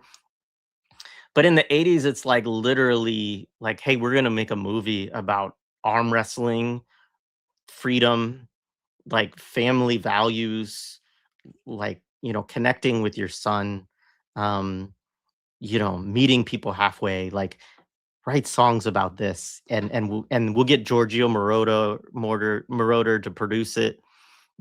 Your synth budget is going to be off the charts. Like, I mean, it's just so funny to me to think about that, like, and how far we are removed from that kind of idea of music for the benefit of a movie. But anyway. Yeah, it's funny. Yes, because like a lot of also that what begins to take place is the kind of banter between the two of them, right? Like, so the kid is like constantly pushing the dad a little bit, right? He's getting a little annoying, right? The dad is a little annoyed. He's like huffing and puffing. You then get it Yeah, this is a great scene. Yeah, you then get it juxtaposed early with like Robert Loggia going to go see his daughter, right? And her, that kind of thing. So there's these like fatherhood things. The film that ends up just becoming about like bad or good fatherhood, or like becoming a good father, right? It ends up just becoming that annoying thing. So one of the first things that happens is, so it's nighttime. This is hilarious, right? And look, I'm just gonna say what happens, and then we'll give our opinions. So they're like, so dad is just like, look, most times truckers, we just sleep in the truck, right? And the kid's like, yeah, we're just gonna sleep right here in the truck. And when I say sleep in the truck, if you haven't seen the movie, there is no bed. It's not one of those rigs where you open up the back and there's a mattress. They're just gonna sleep. I don't know if anyone's ever. I don't know if people have been in rig trucks. I've been in them. The seats are very narrow, right? So basically, like there's no stretching back the chair or anything like that. You're basically sitting up, right? The most you have is you can go to the side, really. So they're like, he's like, yeah, and if you want to lay on me, you can, is what Stallone says to his son, right? And the kid's like, okay. And he has like his arm out the fucking window, and they just go to sleep in the truck. And look, my reaction is like, nah, that shit's whack. If this is the first day with my son, I'm taking this dude to a motel, right? Like, I'm going to give him a bed. I'm going to let him shower, right? Like, I'm going to like give him actual things that are, comforting and humane. But this is like the whole thing. He's going to teach him rugged individualism, rugged terrain. He's going to make him into a real man. And one of the very first steps is making him sleep in a rig at night. I mean, like, I think it's important to say there's some of this that just doesn't make a ton of sense. Like, you're supposed to believe that he's homeless, right? Like, because there's never a discussion, and we get it to later on. There's never a discussion of like, you can come to my house, like we'll go move, da da da. Like he lives in the truck, which I'm not saying like does not happen or is not a social condition that people have, but he owns the truck and he is doing like repeated like long haul stuff, and you get paid to do that. Like, I've known plenty of people who have done it. It's not like you're going to make, a crap ton of money, but like he has nothing. Like, where is the money that he's making going? Like, there's never any, he has no expenses. He has like 5 denim shirts, right? And that's it. Like, the guy doesn't, so there's no reason. That's a very good point.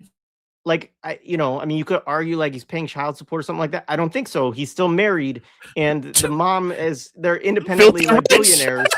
Yeah. Like, there's not really a reason why that would be the case. And especially because the grandfather wants him to have nothing to do with the grandson either. So there's just not any explanation ever of what happens to the money that he does have. Even to get into the wrestling tournament later on, he has to sell the truck that he has for $7,000, right? Like, so there again are just these elements of this movie that don't actually make any sense at all, and this is one of them. Exactly. Yeah. So growing up, I knew 2 rig drivers. My mother was friends with 2 people who did it, right? One, he did live in his truck, but he had the thing, I remember seeing it. He had the collapsed back that you could sleep in it, right? And he put all his money into his truck, and he had a big savings as well, right? The other person had a home. He had a home, I think in South Jersey, if I remember correctly, right? He wasn't there a lot, and he rented it to people, but it would be that thing where, like, I think when I was young, I could ask my mom, but he would, or maybe he had like a part in the home that the agreement was that like, I'm going to come in and sleep here every month or 2, and you just have to deal with it, but you can have the place, right? So like, yeah, like, no, you're exactly right. For the 2, guess it's my anecdotal experience, or set up that he's struggling, right? He can't seem to get a lot of work, right? Maybe there's like a shortage of things, or like you got to set something up in the movie. And you don't. It makes no sense. He does a drop off at the beginning of the movie, and he's doing a second one like during this time. Like, so it's not like he's out. It's not like whatever. It doesn't make any sense. Like, let's just say that, because people who drove truck, especially in the 80s, were not the poorest of the poor. Let's just put it that way. Like, they weren't, I'm not saying it was like a rich existence, but they had enough money to house themselves, right? And like that kind of thing. So anyway, Not it at just doesn't all. make any sense. Yeah. But the funniest shit is the next morning when they wake up, they're doing exercises in front of the truck. I'm sorry. Okay. I need someone to educate me because, like, okay, push-ups make sense, right? Yeah, like they do like their push-ups. They do like a thing, like a kind of like stretch thing early, right?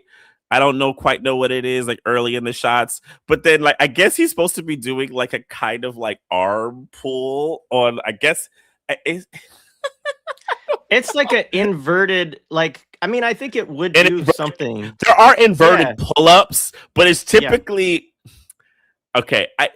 They usually do that for people who are very maybe to teach a son to get to a pull-up. Maybe it could make Yeah. sense, right? But it does. But in the context of what's like happening, it doesn't make sense. So it's like it's just so stupid. They just like I think they really wanted to use the truck, right? Like Yeah. they just wanted to use the truck. So they went to Stallone say, "Hey, what's up? We could do on the truck." Well, he could just do like an inverted pull-up on like the truck, and it'll look cool with like the sun beaming. It just looks so fucking stupid. Yeah. No, absolutely. And Meet Me Halfway is blasting during this scene as well. And then you get they're driving across like, Oh man. beautiful, like painted desert, Arizona, right? Uh, and then this is where you get then Stallone has this pulley thing in his car, right? So it's like he has a weight system, which is funny because I don't actually think you see it prior to this scene that I can remember. So not No, sure it's totally not like where there. it comes from. But it's a thing that you pull down, like an arm pull, and it has weights attached to it like you would at the gym. You know what I mean? Like where you're like, people who have done like, these, and you have the weights that are attached to the cord that gets pulled up behind you, whatever. I don't know what that machine is called, but it's a regular, thing that you find in a gym. Um, but it's just for one arm, right? Like he's only doing it, and it's just to like practice arm wrestling, like to strengthen which is also very funny because I'm just like, if this was actually how he worked out all the time, he would have the freaking massive like right arm and like a little puny left arm because like when does he And ever? also right, and a massive. It's basically a tricep dip. Yeah. It's just a tricep dip. So it's like you have like one big massive tricep in his arm. And so then he gets his son to do it a little bit, and his son does it a couple of times, right? And then he says, now put some muscle into it. And his son gets offended, right? Because he's like, his arm's getting tired and he's getting cranky. He says, there's more to life than just muscles. You don't read too much, do you? I don't see any books around here. No offense. You're just simply on a different social scale. Oh, you want to tell me what you mean, but more about this social scale? It's been said that the average mental age for an adult is 15, just 3 years older than I am. For a trucker, it has to be in the 11 to 13 year range, maybe 14 if they have good genetics. This is what the kid says. And so this scene is, I mean, first of all, what a little shit. And also, like, that's some wild eugenics to be, spewing out of your Popular Science magazine or whatever. But then he says, Mike, it's really great having such a tremendous intellectual like you. It's a real blessing, right? And he stops the truck. And basically, he challenges Mike, right? That if it's so easy, that just drive the truck, right? And so then they switch places. He's kind of like, I'm tired, but he's also like, I'm tired of your mouth, all of this kind of stuff. But it's such a funny scene, right? Because the kid obviously struggles a little bit to get started, right? Because it has a clutch and he has to pop it and, all this kind of stuff. And he does do the whole thing, which, of people who don't know how to use clutches and the car's jerking back and forth and they're like getting a little bit motion sick and all this kind of stuff. And finally, though, he gets it into second. And then Mikey just fucking drives like a pro. He's driving a big rig down the fucking highway as cars are going the other direction. No problems whatsoever. And it's a, of course, this like bonding experience, and the first time that they connect and Mikey starts laughing and smiling and all this shit, it's really sappy garbage.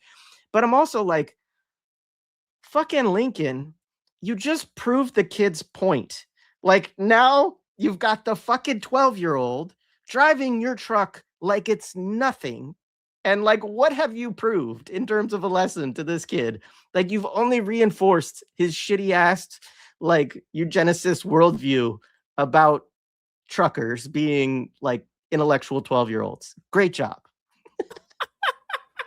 Yeah, and I know why they do it. I mean, it's part of his plot, which was the end of the movie, but it's to set up that like his natural genetics is this kind of rugged man shit, right? Like he's actually not supposed to be this stuffy intellectual. His genes are his dad's, and I guess de facto also his mother, because his mother is sympathetic to all of that. She's also not of her father because she's rejected, I guess, at least ideologically through her, what she says, that kind of ideology. So, this is your natural thing, but you're right. Like the way they set it up, it's like, no, you're also proved the point. It's just chaotic. It doesn't make any sense. It's like you're trying to do something, but you're actually end up proving the kid's point. No, what you tried to do, Golan and Globus, actually doesn't really work. So that's a big thing. And yeah, and it's just like this.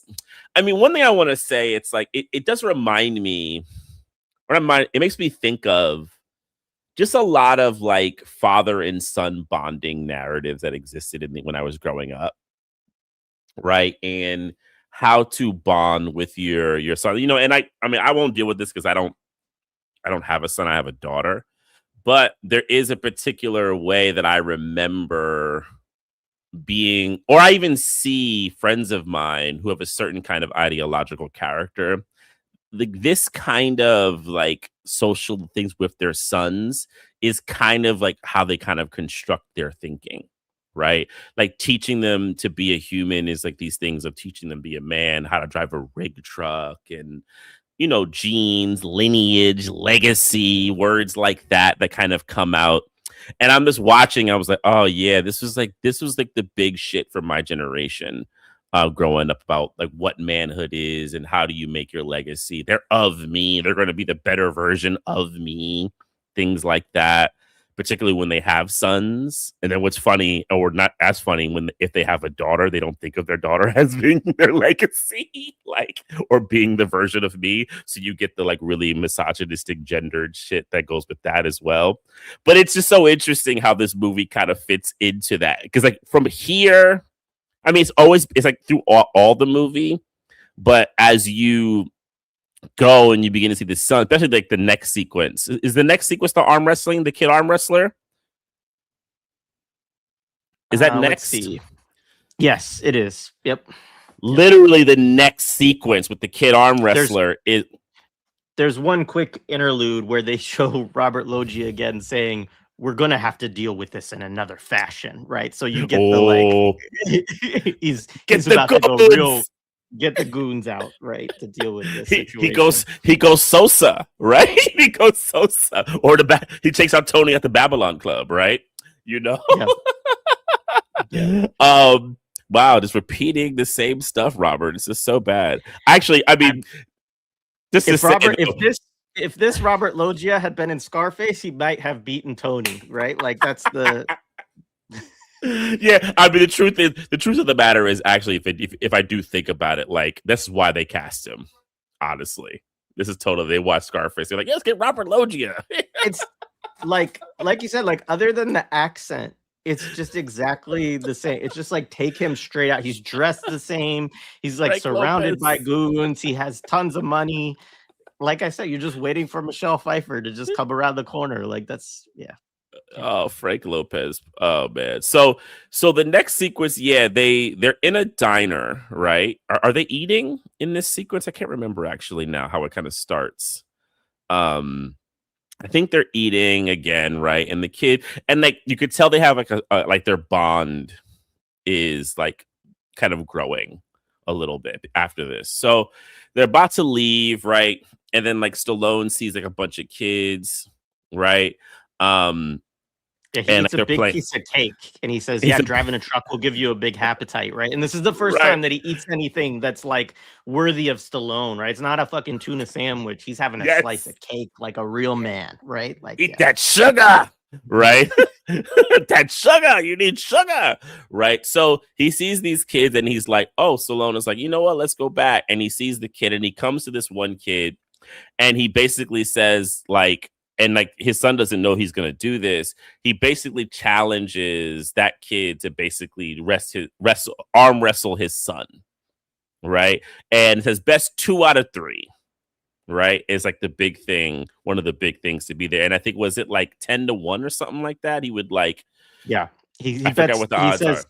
yeah, he says basically like, I'll bet you. It's like a high school kid too. Like the kid's obviously like 4 Oh years yeah, older or so than his son, right? He's a yeah. teenager, has a little muscle, like all this kind of stuff. Not like, he's not like whatever, but he's bigger than his son significantly. So, And he says, yeah, he's like, I'll do 10-1. He's like, you bet $1, I'll put 10 up on my kid. And he has to beat you whoever wins 2 out of 3, right? yeah, so they go on like a pinball machine, right? And of course, like the kid, has like 2 little goon friends next to him. Yeah, man, we gotta, they got their body bag to people, with them. You always gotta have those, the Cobra Kais, right? And He says, you know, yeah, he says, you ready, wimp? His skin feels like a girl. He is a girl, right?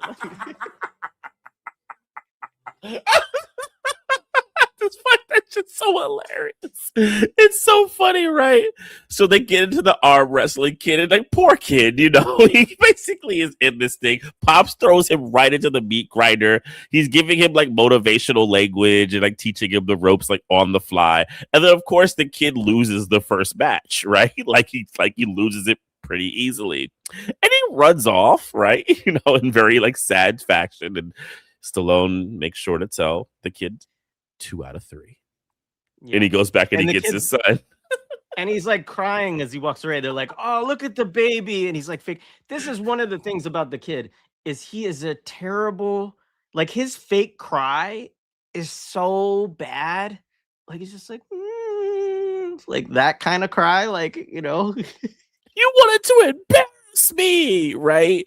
And yeah, and this is where you start getting into like some of the kind of philosophical lines. And the other thing is like, well, one of the things is Stallone is so bad in the movie. Also, it's like where he gets really bad because yes, ideologically, it's horrible and there's no way to make it like fine, but also like he just plays it like him trying to be like a mentor, like in a kind of even way. He can't do it. He can't be a Miyagi, or actually not a Miyagi because it's a caricature. He can't be like as like a sensible human, like a father talking to his son. He actually just can't do it.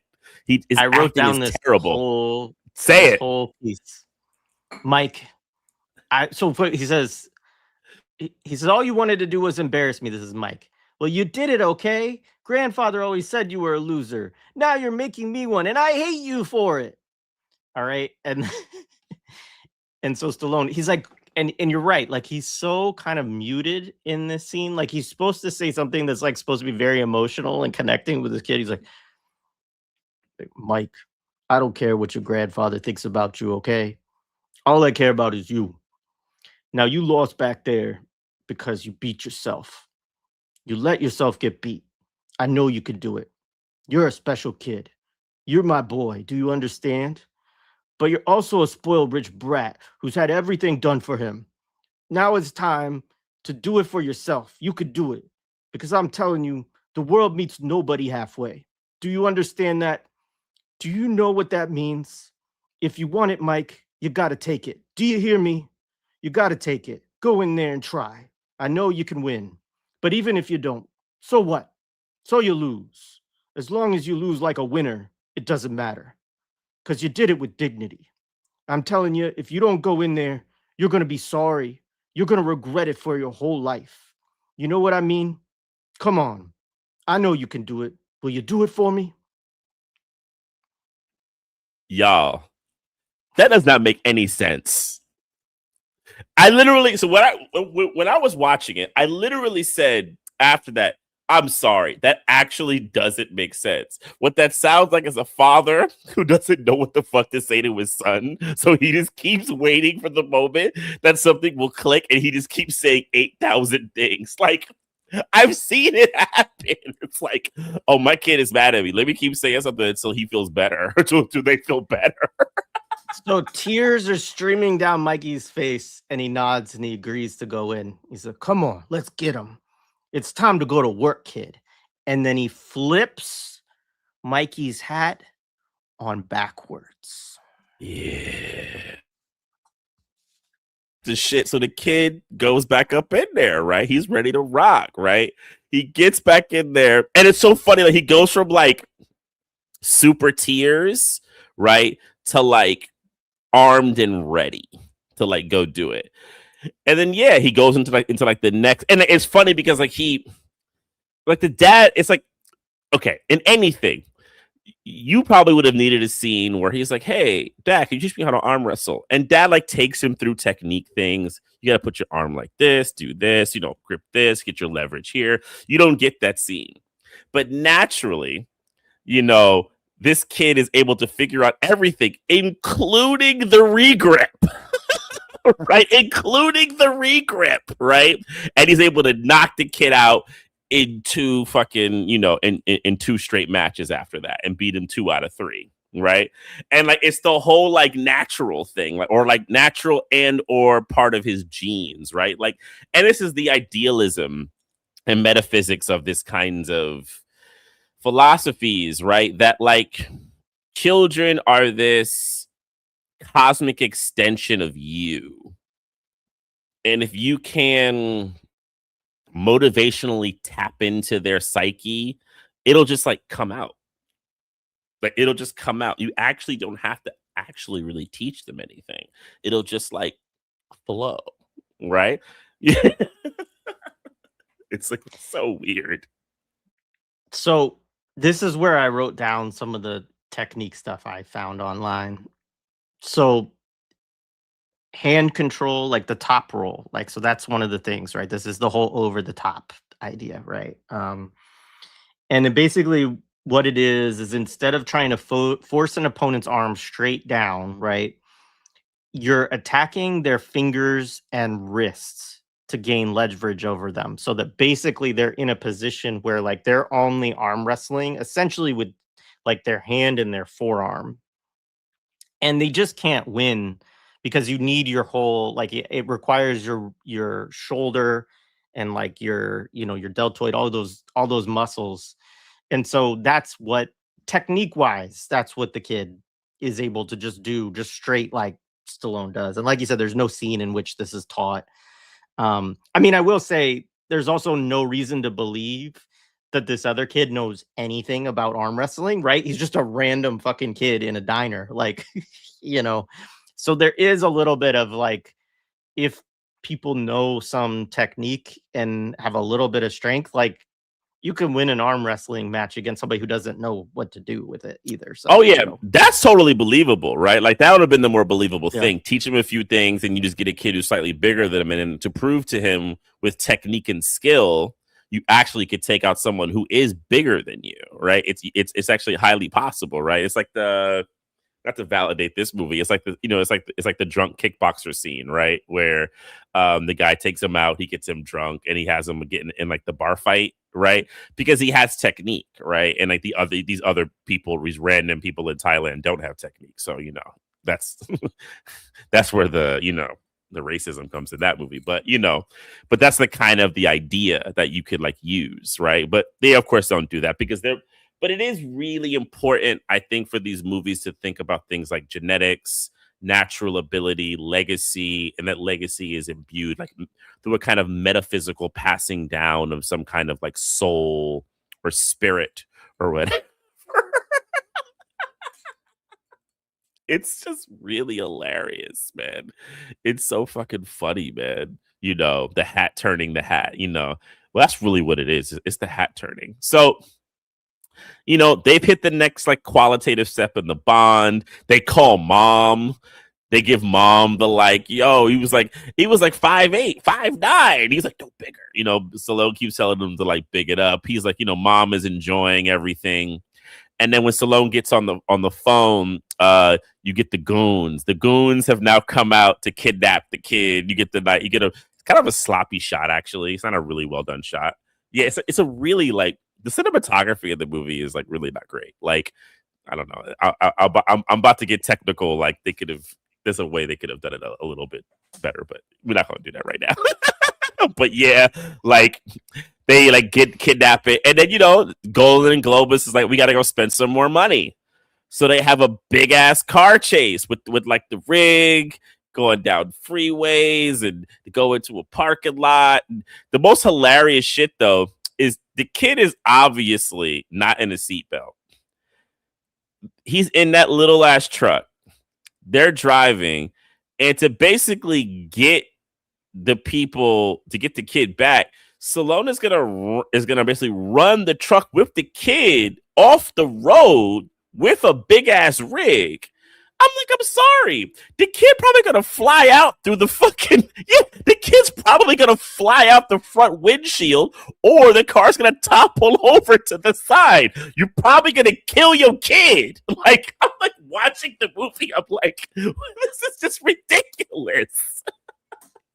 It's so bad. I mean, first of all, like the idea, like they have a smaller pickup and they're going through like a small town with a lot of traffic, right? And Stallone is in the fucking, the big rig, the Hawks hauling truck, and he's just like whipping this thing, flying around like a madman. And some reason I don't know at all, like I could not figure out why in the hell they didn't just like stay, like, again, these are just pieces in the film that just make no fucking sense. You're like, why are they driving into like this vacant lot slash, like, what is this? Like, what's happening right now? Like, were they trying to get him on a small plane and this is like their way to the hangar? Like, I don't really know. Goons don't Um, think. Goons just do. but they Goon, just give go the one goon. opportunity, right? Because Stallone has no way to like catch them or corner them, but they give him the opportunity to have this. I mean, that's the only reason I think they did it, is because it was easy to film, of like, if we're going to do this crash and he's going to basically do the police stop, right, where I pull my truck in front of your truck and force you to crash into me. And so he does that, right? Like you said, his kid not in a seatbelt, high speed collision. They run right into the side of the truck. The two guys just get out and beat it. And by the way, we forgot to mention something. When Stallone, you saw that picture that I showed where he sees them, he's on the phone with his wife. He turns, he finally sees them. They're kidnapping his kid, getting him into a truck. He runs outside and he beats the shit out of like there's three goons. He beats the shit out of one of them, like just turns into Rocky, just pummels him, right? And then he gets into his truck, and they have a significant head start too, right? Because he has to stop and actually like beat the crap out of somebody before he can get in his truck and start chasing them down. He catches them easily. The bad guys both just run away at this point. They're like, fuck it, we lost. We don't want to get our asses beat too, and leave the kid, which is also funny because it's like they're literally goons that are paid by a billionaire, and their one job is to kidnap the kid and get him back to the billionaire. And they just abandon it at the first sign of like a little bit of trouble. Anyway, it's another ridiculous scene. Yeah, it's just wild, man. Like, so now you get to the part where you gotta eliminate mom. It's just, she's no longer useful for the This is movie. also, I do want to say with this was a very true like 80s thing too. Like I mean, I know that there are still people like this, but 80s, the seatbelt thing, there was a whole cultural movement against seatbelts as like a crazy invasion of, the state into the lives of our freedom in America, right? Because the idea that I should have to like put on this uncomfortable, piece of whatever it is, fabric, in order to help save my life is just a bridge too far in transgressing my American freedoms. So that is a whole thing. Oh man. I'm sorry. I just got caught on that. That's so fucking annoying.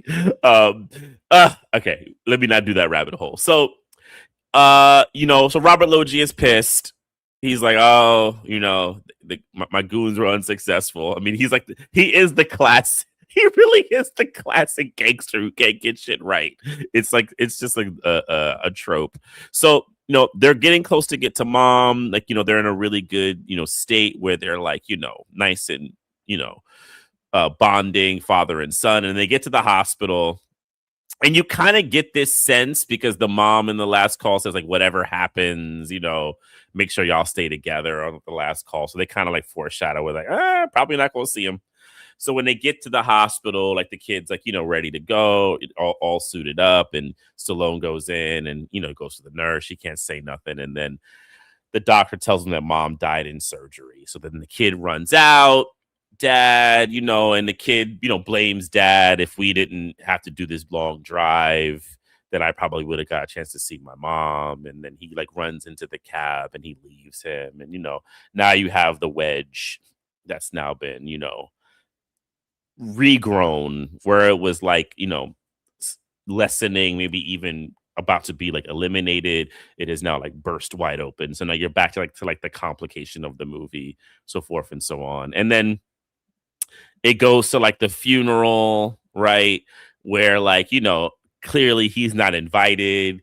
Stallone rolls in. I mean, there was a part of me that really thinks it's like, did Stallone think he was gonna maybe get some like awards on this shit? Was he trying? Was he thinking that like maybe over the top would be like, hey man, I can act too, like, because he's definitely trying in his worst ways because he doesn't have the ability, trying to be like, walk through. They have like the long shot of him coming into the funeral with like the flowers, and he throws them down and he walks back off. I mean, it's really bad. It's really, really terrible. But I get that sense he was trying to think maybe in his head, like maybe awards.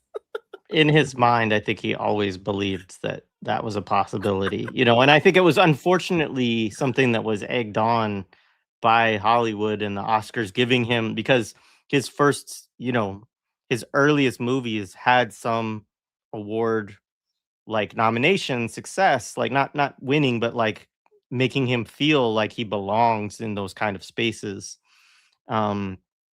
And I will say, like, the visit to the hospital is yeah, it's so bad. Mr. Hawk, I'm sorry your wife just died this afternoon in the operating room. And just like the way that he's like, oh, like his fake grief acting is so bad. And Mikey runs away, right? And Lincoln runs after him. And the kid says, if you never would have come to pick me up, I would have seen her.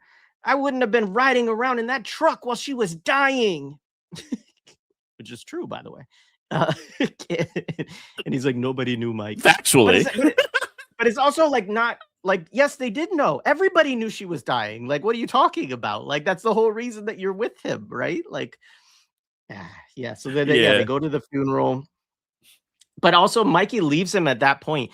That's another thing, is Mikey just hops in a cab. He's like, I'm out. Like, I'm done with you, man. And he just goes in a cab and he's like, take me to my grandfather's house. And just 12-year-old, take it a cab. It was like, which is very 80s. But yeah. So now you have all that, and then there's like the scene of him in the rig with like the sun and the picturesque sunset. He's in the back. He's playing with a flashlight for some reason while he's staring off wistfully into the sky. I just don't get what that is. Stallone was doing method acting. He was just like, kind of touching and feeling what objects would work for himself. It's very Strasbourg bullshit. Anyway, I'm more joking. No, it's just bad. So the next sequence is like another big sequence that I'm sure they spent about, I don't know, $1 million on. He goes to basically the mansion that Robert Loggia and Mike lives in, right? He goes to the front gate and he's like, I want to see, tell him Lincoln Hawk is here, right? To go, see. And like, the goon, And this guy is a goon in so many movies. I remember him in like RoboCop. He's one of the dudes who gets shot in the big RoboCop scene with like the guns.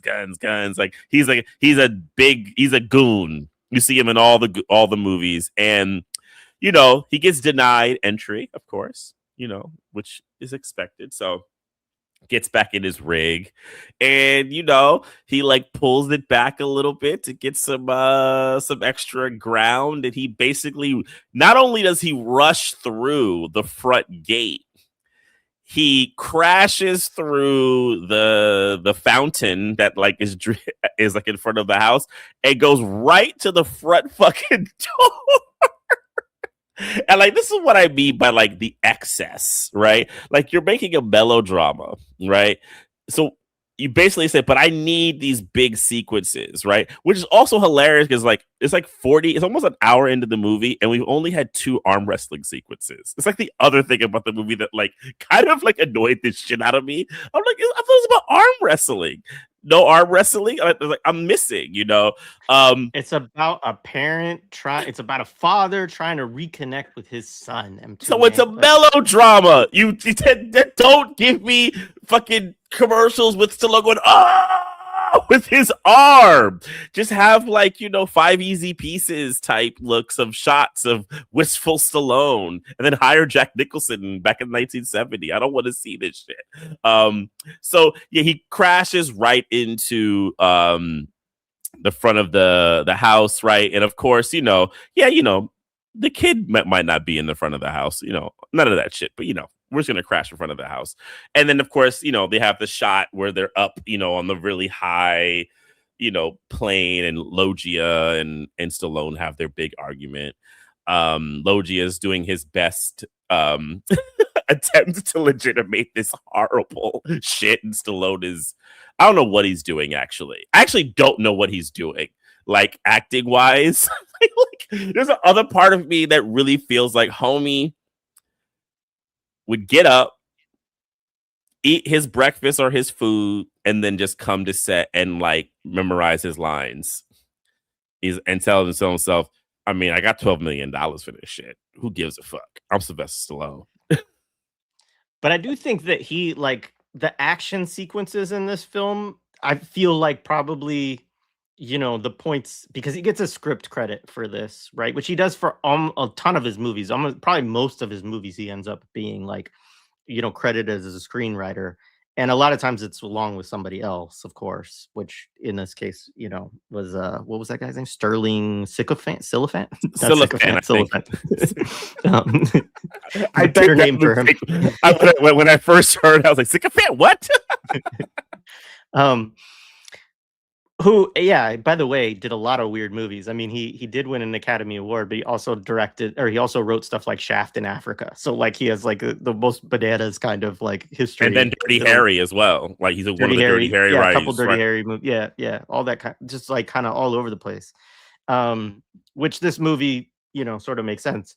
But yeah, like there's some of these moments, like it feels like Stallone was in the, you know, like we need another action sequence here. Like this, you know, we got this story, but like let me drive the truck through the fucking gate, crash into the side of the bitch, and run into the house. But then there's like what do you do with that? Because then it's like then you're supposed to be the like the father that like this ain't gonna help your custody. No, it's gonna put your ass in jail, which is what it does. Which, you know, I've known some people who have been in like ugly custody fights who have done ugly things too. But like, this is just a very specific one of like, I'm going to drive a semi into the side of your house and then go ask my kid to join me. Right. He's my child. Right. Yeah. It's like the rugged shit. But it's also very Golan-Globus. It's like, this is their thing, right? Is these like, there's like this joke about it's kind of what you just said about Stallone. It's like where like certain like really bad B-movie filmmakers, they judge everything by like the tempo of everything. So like we've just had, I don't know, 20 minutes of like mid-tempo. They're like, it's a requirement to actually push up the energy. So what do we need? We need a car crash. We need an explosion. We need a fight in a confrontation. Because that's the other thing. Like we need a Giorgio Moroder, like, I mean, it's like the Top Gun almost style yeah, music like kicks in when he does this too. Yeah. yeah. And then like, because then what kills me at the end of it is like then he's like in jail now. And this was the movie, I'm just like, oh, you gotta be kidding me. So like Hollywood from this to this to this, and now he's in jail. I'm just like, what is this fucking movie, dude? I was like, we got a prison sequence as well. So yeah, he's like in jail, right? And Stallone gets to keep doing his fucking face. It's so like this is the movie where I'm reminded just how fucking annoyingly blasé he is, and he thinks like being blasé is being natural. It's just so bad. But you want to say something, Jay? No, I think that's a great point. I mean, I think that also just a note, like Mikey in this scene is clearly he kind of gets torn, right? And then he has to like he sort of runs and he's like, don't, and they take his dad away and take him to jail, right? So there is a whole kind of I mean, it's almost stupid to spend time talking about like actual plot development and discussion and like, but you can see that Mikey is conflicted, right? Between like he has built somewhat of a bond with his father now, and even and we get to it at some point. It's in this next, it's in the next Yep. scene where we talk about all this stuff. Yeah, but Yeah. So like, yeah, yeah. Go ahead. You can go ahead. You say it. yeah. Well, just that you get him come. There's somebody here to see you, Hawk. Right? Somebody comes and takes him. Oh, he says Hawks here, right? This is the miss up of his name. And a guy comes in and he's like, "I'm Tim Salinger, Mr. Cutler's personal secretary." And basically he says, "We want you to leave the state, don't come back. We won't prosecute. If you decide to contest the matter of legal custody, you won't have a prayer. We retain the finest law firms." Um, and he's like, "That's it. What do you say?" And Stallone says, "Well, what does Mike say?" He says, "Ask him yourself." And Mikey comes in, sits down with him. He says, "At ease, Mike." um, and yeah, there's a whole back and forth, but he's like, basically, they're discussing this, and the son says, basically, "I like you, but I feel like I have a home here. If I went with you, where would I go? Where would we end up?" Right? And Stallone says, "Together is all I can guarantee." Right? Which, again, like this is like a I I was so frustrated by this little moment, and I was also like trying to grapple with my own, feelings, right, around this, like, because obviously Robert Loggia sucks, and like, I don't think that you want to be with him, and he's a billionaire. He's also been the person in this kid's life for the last 12 years too, and Stallone has not been. Lincoln has not been. He's been totally absent of this child's life. And this idea that, just because we're father and son and we've had this bonding experience, I can't even tell you, like, "Hey, we'll get a place." You know? Like, it's like, "No, you'll just be together with me in my truck," basically, with no, like, "Where will you go to school? What friends will you have? What is your, like," which is what the kid's saying. He's like, "I have a place here and I know people," like, "and I don't know what the fuck I would be doing if I was just riding, around in your truck all the time." Right? Which is like such a, like, it's like the ultimate, like we've talked about the rugged individual, right? But this is like kind of like the ultimate worst form of the nuclear family, where you're trapped with your fucking father, who is an arm wrestler, a meathead, right? In a truck for the rest of your life. And you're supposed to be like, "Yeah, like, I love you, dad. I want to go do that." Like, doesn't sound like a lot of fun for a 12-year-old to me. No, and this is what's so manipulative about these movies, because they limit the choices to two things that should be both unreasonable. Now, look, this is not to say that people in life don't have unreasonable choices only available to them. But then you have to then make that comment, right? That like, you know, this person basically lives in a situation of unreasonable choices. So either one that they choose is actually not going to be glorious, right? And maybe you do a kind of like social investigation of why they choose one or the other or choose neither. You know what I'm saying? So forth and so on, right? But this movie wants to make what you're just saying but what they have to then add is like what basically the rest of the film kind of has is that the father does have possibility, right? But that possibility still is within the framework of like, you know, oh yeah, we're gonna live in a rig, better than not having any dad here, right? You know, and like it's just so it's exactly it, right? It's like the thing that you need to have. Saying the problem is actually making it have sense because it doesn't in a positive, right? In like a listing of positives, right? It's really convoluted and totally bad news. Yeah. So he says, together is all I could guarantee. You say this now and then you leave. Mike, I'm just a kid who messed up pretty bad, and I know that. I've done things real wrong now. I want to try and fix things up as best I can, and I want to give you what's inside of me. I may not have much, and I may never have a lot, but I've got something inside I want to give to the only person that means something. You. You. And Mikey says, I can't go with you. If I ever say something like that to my daughter and she don't laugh at my face, it's like, Daddy, you funny. I have not done a good job. If I don't raise her to hear a line like that and go, that's the stupidest shit I ever heard in my life. There's something inside of me. I'm like, what is it? Yeah. I remember hearing that going, something okay. Actually don't let me know what that is. Like it's just weird. Right.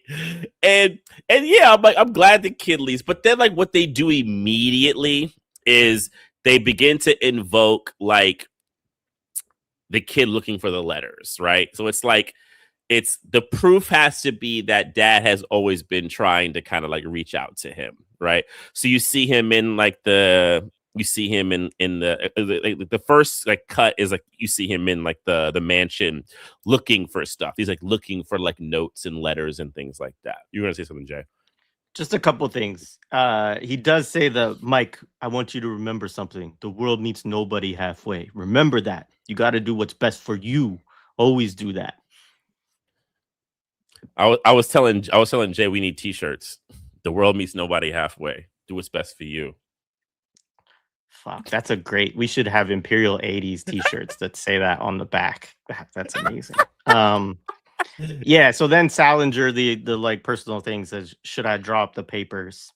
And Lincoln says, yeah, like dejected. So like that's another point of meet me halfway, then plays as Lincoln does curls on the bus crossing the state line into Nevada, the land of Satan, right? So like yeah, we go. Yeah, so then you kind of get into like these like this like parallel editing sequence really of the kid trying to look for the papers. He does find the papers, right?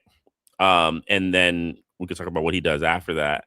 Stallone having to go sell his truck for like $7,000 to someone to basically, I guess, to get into what you do find out what that's for and a little bit after that. He basically gives it to the better whatever I can't say the things to basically bet on himself for to win the tournament, right? And then you're cross-cutting those kind of two things to kind of like ultimately see like the kind of link up. The kid eventually, which is like hilarious, after he finds the letters and finds out that his dad was writing him and he's confirmed, he steals one of The most amazing part of the whole film, honestly. The pickup truck, right? In his house, and it's like a nice little pickup. It's like a little small little like hatchbacky like pickup trucky thing, you know. Yeah, it's like a Toyota. It's basically like a Toyota 4Runner without the canopy. Like It's very chill. So he drives it. He drives it. He gets in. He starts driving it. Gets out of the spot. And you're like, okay. At first, I'm like, okay, right, fine. Yeah, he's able to drive a little bit, right? He like gets out of the place. Oh no! Not only does he drive it out the spot, right? He drives this shit onto the freeway. Homie is a regular old driver. He's able to kind of do everything, and not even regular like illegal turns and shit like that. Too. I'm sorry, he's not regular. He's high level. Like he can outdo Bullet, Steve McQueen. Like he's like Jason Bourne level. Like he's able to evade. Like he's a natural. He's a natural. It's all kind of just upon his spirit. I'm like laughing my ass off at this shit. And and then of course the goons are chasing him. Right.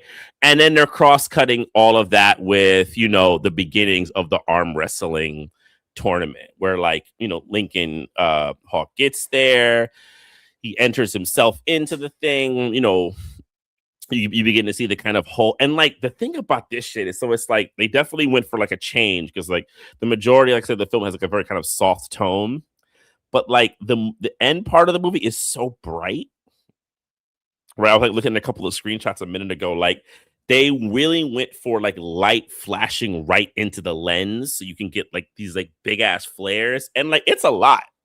I imagine when they had to do the kind of final color correction, they probably had to do a lot of work on the toning of it because that's a lot of light going into a lens. It's super glaring going in. But yeah, so you get in the crosscut and you're getting the beginnings of this wild arm wrestling tournament, which looks like kind of WWF, but also not because there is no ring. So there's things that it can't be, right? So in some ways it looks like a boxing match also, right? It's like boxing meets wrestling meets something else that I probably am not calling, right? Because there is a slight Rocky vibe to it, which they definitely want to invoke, especially with the crowd. The crowd feels very Rocky, right? And how they and how they cheer. Well, and this is the thing. So it's if I believe what I read online, a lot of this footage is from the actual over-the-top tournaments. And Stallone, I mean, it's so weird to read the stories around this stuff because it's these arm wrestlers who also own car dealerships or worked at them and this kind of stuff. They worked with the Cannon folks to start this tournament. The tournament, included, as I said before, stops in Israel, of course, other places. And the final championship, I believe, was in Reno, Nevada, which actually would make sense because Reno, can look like a small scale Vegas. I mean, that's kind of what it is. And it was, other than Las Vegas, it's the largest sort of gambling hub, or at least was in this time period. I don't know if it still is, but I think so. Shout out to Reno 911, right? So anyways, they're at anyways, I'm getting caught looking at some of this history. I'll include the link in the show description. But basically, a lot of these scenes are actually from that real tournament. And then they film the scenes with Stallone and some of the other actors just basically during the tournament, essentially, or maybe on one extra day, right? But it's all kind of they're able to then use parts together, which I think also probably explains maybe some of the lighting and stuff like that, is that they were it's event lighting, and they had, I don't know. I'd be very curious if there's actual footage of any of the over the top tournament stuff that didn't happen within the movie, because the whole thing was supposed to be promotional to the movie itself, which again is just how wild this whole thing is. Like you're gonna have real arm wrestling tournaments in order to get like a little bit of footage and promote your movie. Anyway, so yeah, so there's a lot of different scenes there. It cuts into the different folks. You learn it's a double elimination. Everybody's in the tight shirts. Don't forget the women. They're competing for 50,000 in prize money. Winner Takes All by Sammy Hagar is playing. Bull, is seen like ripping down an arm, saying you ain't shit to somebody. And so you get the big montage, basically, right? The music is playing, and it's just cuts of like these very quick, like just one shots, basically, right? Of like these guys just taking people down and progressing through the tournament, basically. One other point, you mentioned it briefly, but it's worth saying. He sold his truck, which is the only thing of value he has in the entire world, for $7,000. And it's kind of like, well, I don't have a choice, right? And he bets it all on himself on 20-1 odds to win the whole tournament, right? And so this is just pause here, I guess, to talk about the ideological point of the movie a little bit, right? This movie is super neoliberal, right? And it is talk about a personification of the human singular embodiment of all risk, right? Not only is my regular social existence as a truck driver owner who has to take things from here to here, and that's all I get, very much just I'm taking on all the risk. I'm taking on if I don't get this thing from here to here, I don't get paid, right? And I probably am then indebted to the person for not delivering or whatever else, right? I don't know all that, but it's a very contractual form of labor, right? And then you're taking that and you're saying, I'm literally going to sell the truck that is the only thing that I have as a way to make money. And he's a character who has no other money, right? Because the $7,000 is the money that he then bets on himself. And then the guy who he bets on himself says, now that's what I call gambling, right? When he bets $7,000. But he, of course, doesn't know also that he's betting on himself, which I did wonder. I was like, is that legal? But anyway, so that all happens. And then, yeah, you're in the tournament montage. All this stuff is happening. While on the side, the kid drives the truck to the airport. Yes. And gets on a plane. So first of all, that would never happen. I know this firsthand. I was a kid who took flights at around 8 or 9 years old to go to Seattle to visit my family. You cannot get on a plane without parental accompaniment, even back then in the 80s, because I did it, right? So there's no way. It's like, there's no way. I was like, I think I even asked, I was like, how is he going to get on the plane? Is he going to sneak on the plane? I was like, this doesn't make any sense. So he gets on a plane to Vegas, right? Because, yeah, they weren't going to justify him being able to drive all the way to Vegas. I felt like they just knew that shit was not going to work. So he gets on a plane. Go ahead. It probably would have been faster, by the way. To just drive all the way. Depending on that traffic, I've done both from LA, and that traffic's a motherfucker. Shout out to our SoCal homies; they can probably verify. If you're on the wrong time, that traffic can be murder. But anyway, he was not going to get on that. So you have that, right? It's just like it becomes so fantastical by this point, right? So. The other wild shit though about the tournament, it's so chaotic, right? Like there's this shot of the different guys doing things to train. You got this shot of just Stallone finds a kind of a bench press machine, and he's just sitting there getting some bench presses in. I mean, it's just so wild. It's it goes from a kind of melodrama with like these like spikes of excitement to like cocaine. Like now you're on a 30-minute cocaine binge because the last part of the movie is 30 minutes, right? And you're just like on a 30-minute, it's over the top. Exactly. You just go, they're like, yeah, right. Let's just go all the way there. And it's fucking crazy, right? And of course, Logia and the goons are trying to find the kid. They like they find him at the airport, and he gets through the baggage and all that. He's just evading them. But the other shit is hilarious are like the interviews. The interviews with like the different arm wrestlers, right? And all their different like opinions, right? So like they have like a thing because like the beginning match is kind of like it's like a big circle of them, right? And then you have the one where it's like the double elimination is like the next level, right? So when you get to like the double elimination, they want to start kind of highlighting some of the key people. So of course you get the Bull, you get some of the other ones, and you get like some of their different kind of things. Jay, I think Jay has a few. I'll let it. Oh, I've got it. I've got it all down. Yeah, I think to the point too, just back to this, right? You can fly as an unaccompanied minor, but it has to be brokered by your parent, right? Like that's the thing. I mean, it's entry. It's entry. Yeah. Like someone has to take you there, right? Yeah. Right. Yeah.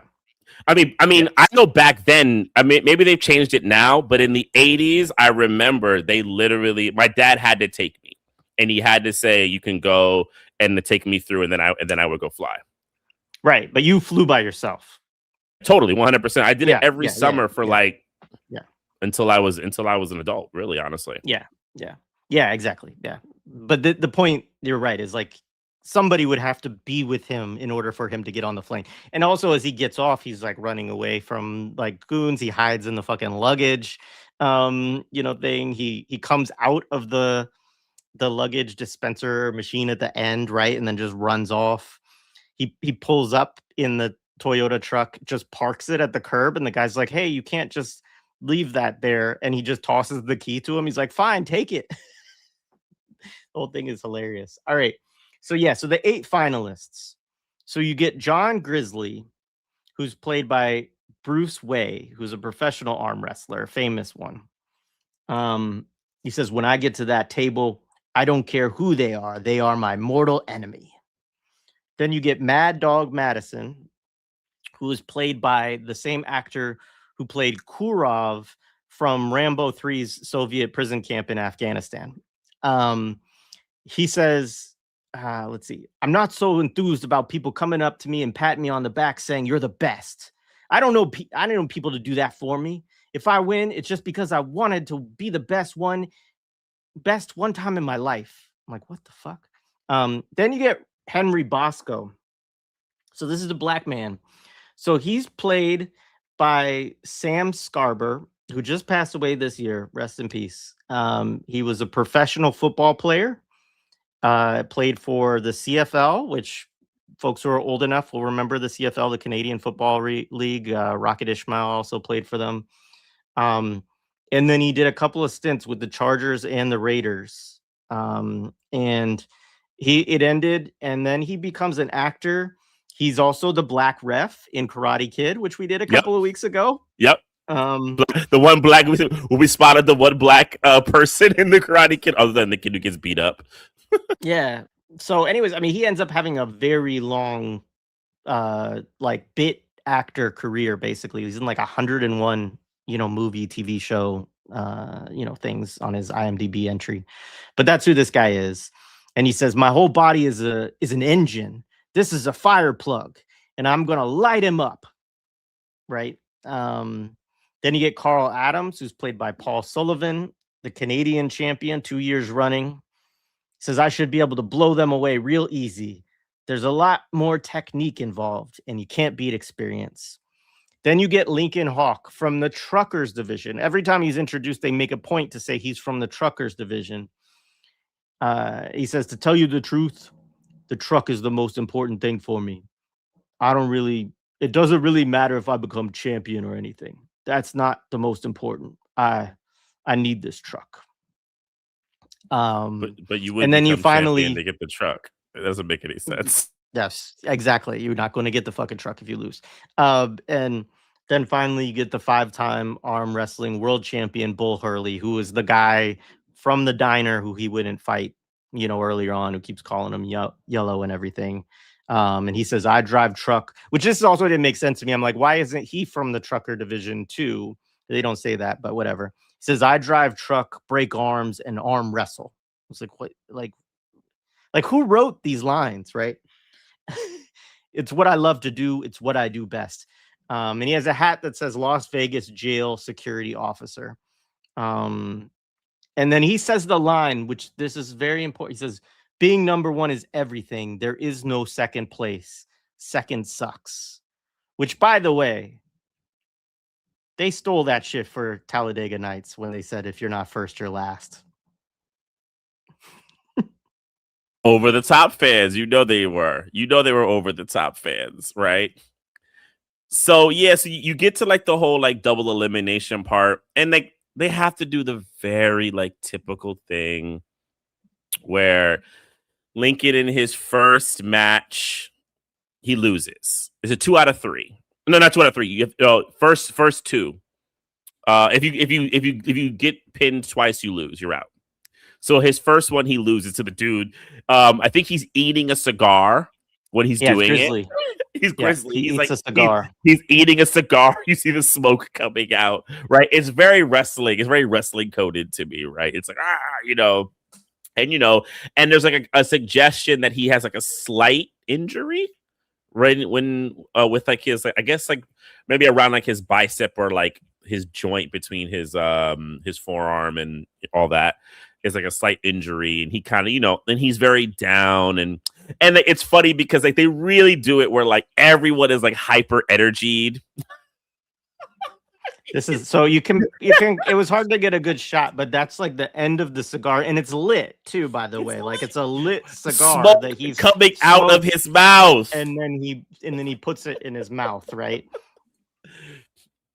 And then so he basically loses it, right? And they really make a point that Hawk, Stallone's character, is much more like centered.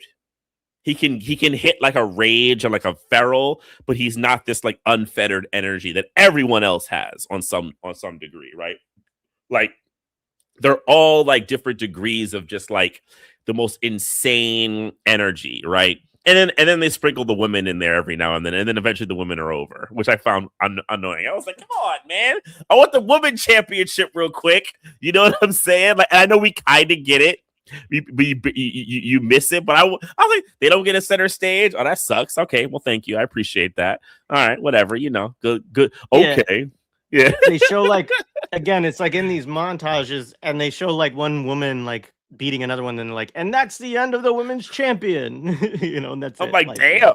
I'm like, oh wow, okay, I guess that didn't really matter. I'm like, why even have it at that point? But so as he's waiting for his next match, the kid has basically evaded everybody, and Robert Loggia now and the crew are now basically at the tournament, and they're like kind of looking for the kid. They don't know where he is, and they basically, one of them says basically, hey, Robert Loggia is here. Can you come? And yeah, how much longer before my next match? Like a half an hour. So now we're going to get a whole other scene that he basically leaves the tournament, which is like, honestly, the most awkward script writing ever. Like, I'm sorry, he's in the fucking tournament. Like, why are we leaving and going to a whole other sequence? And he like a bicep like tendon injury that's getting massaged. Like, the guy needs his treatment. He's about to have to go back in there. He's not going to go up and fucking go to Robert Loggia, who's staying in the presidential suite, by the way.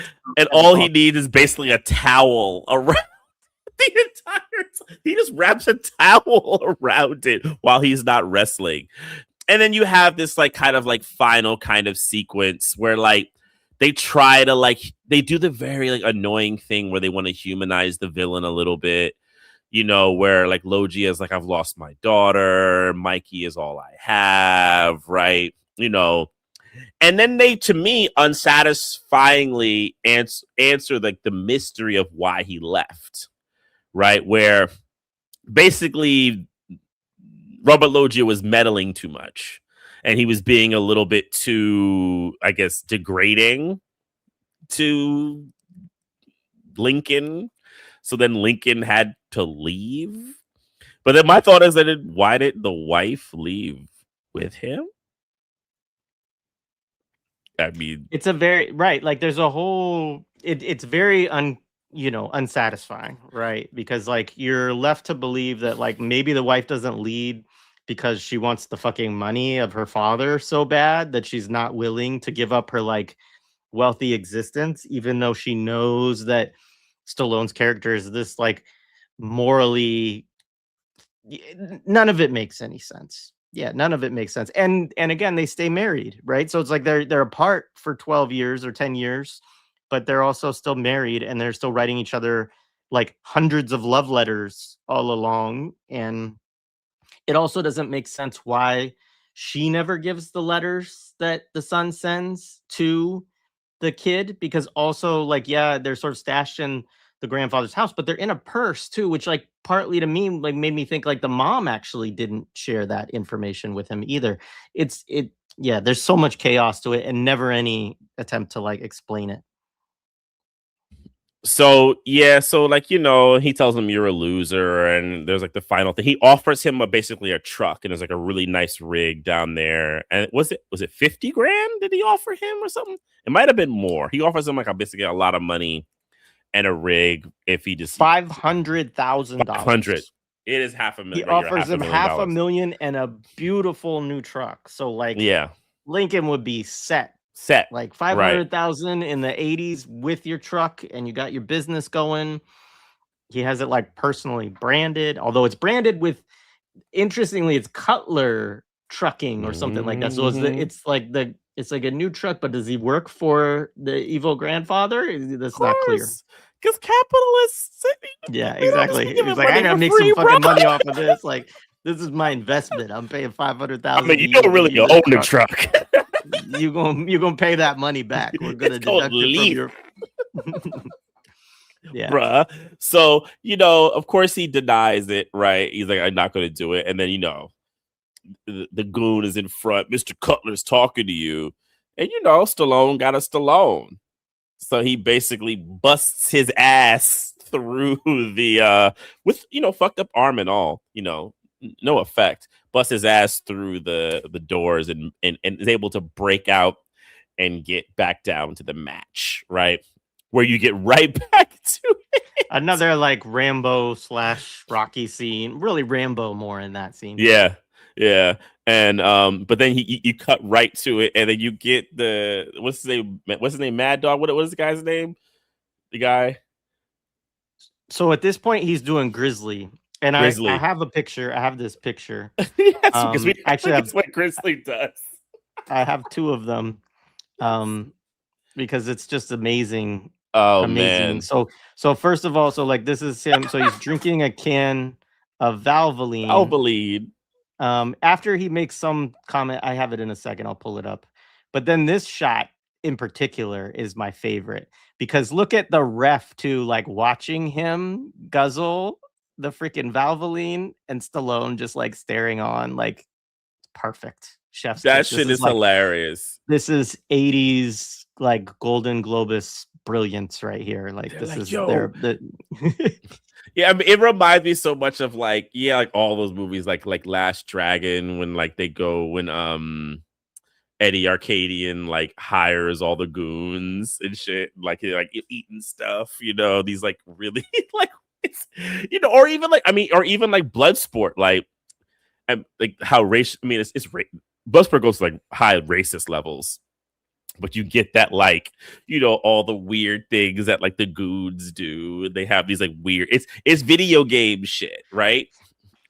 I will say too, like this is the funny thing, right? Because Lincoln is supposed to be this like moral kind of like working class, positive force, good dad, but like everybody else who's within his social class, the position within the movie is exactly the like cartoonish, like brainless, Yeah. 12-year-old intellect. Not even. I mean, that's offensive to 12-year-olds. Like just cartoonish kind of like like you're drinking fucking motor oil. Like, and like I'm telling you, like this. If you ever watch this, it'll be like the amount of like the stuff that they're doing. Like it's just like it's stressful. Like I'm watching it, I'm like, dude, this is too much fucking testosterone, bro. I can't with all this shit. Like it's just like so much with like the light and all the people. So he now sets up, and it's so funny. Like it's so funny how like it's like him trying. It actually, you know what it reminds me of? It reminds me of like Rambo 3 when he's in his first fight with the dude early with like the stick fight. It's like Stallone. I feel like Stallone went off and like maybe like did like a week or two, or maybe not no longer because he has money. He did like a month or two with like I don't know a certain kind of martial arts where they like think about censoring themselves because he does this thing the whole time where he kind of goes like this. It's like it's so like bullshit, but he's like trying to do it while everybody's being crazy, and then he arm wrestles dude and he's able to take him down, right?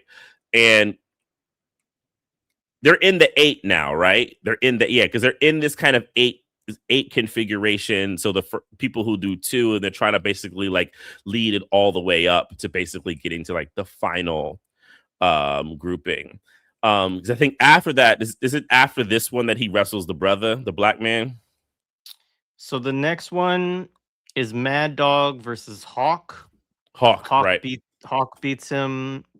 Well, no, so that's Lincoln, right? So yeah, so he's fighting Mad Dog here. Sorry, let me go through these. I have these. I'll just quickly go through them. So yeah, the other motor oil scene, he beats Grizzly. They cut Bull Hurley beating Henry Bosco easily, so he has a loss. I will say, by the way, they get some shit wrong here, so we'll wait for it. But like, it's not actually double elimination, which is a funny thing.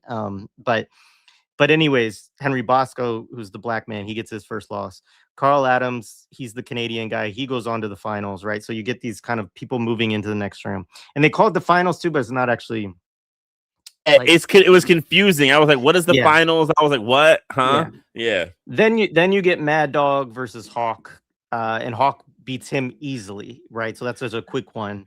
But then he goes, "Oh, I wasn't ready. I wasn't ready." Like he's the only, because every time someone loses, they lose somewhat principled. Bosco. Yeah. That's Bosco. Oh, Bosco, my bad. Yeah. That comes next. But so he beats Hawk easily. Mike arrives across the casino. Like this is when Mike starts yelling out to his dad. He's like, "Dad, come on!" And he's like trying to get his attention. But the goons are chasing him. So then he runs under the bleachers and all this stuff. And then then Mike crushes Bosco, right? The fastest win in the whole thing. And yeah, you get the black man. He says, "Yeah, go ahead. You can." I wasn't ready. I wasn't ready, man. I wasn't ready. And it's like, but even from the beginning of it, he's like such a dick the whole time. Like, and they're all doing it. They're all intimidating at the top, right? It's like kind of a thing to kind of like do an intimidation. Like I get it, but like he's like really made to be like a jackass, right? Like a jackass the entire time, and then he can't even lose correctly. That was just like, oh, of course, come on, bro. Like it couldn't just be like do loss real quick and like, oh, damn, man, you pretty good, like you couldn't keep it consistent. No, he had to be the asshole, right? And and then it goes to show where like Lincoln is like, he's almost too good. He's almost hurt by beating people. Like there's like this vibe that like hurting you hurts me. Like he has this like he's almost becoming Christ-like. It's thick, right? Clubber Lang's cousin, someone wrote exactly. He's like, I want him like Clubber. Clubber Lang should have won. But so then after that, you see.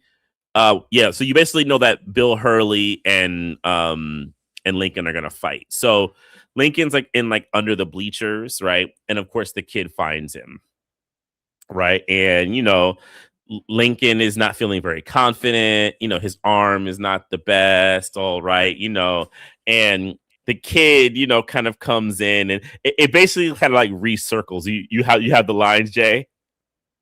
Well, just the hilarious, like, Mike or Stallone's character Hawk sees him. He's like, "How'd you get here?" Dad, it's a long story, but listen, I want to stay with you, right? Like, it's just, I'm like, I stole a car and stuck on a plane. it's just like ultimate like rich kid entitlement, right? Yeah, Like yeah. it's like Kevin McAllister, but like loose upon the world to just like Kevin yeah. McAllister. That's great. But yeah, so like the big thing they try to set up is like they do like a very typical screenplay thing where you kind of reverse it. So like when the kid was not confident, right? The dad kind of gives him this speech, right? So they do the reverse, right? So now I do have the speech. Yeah. So now Lincoln isn't confident because of his arm. The guy's really good.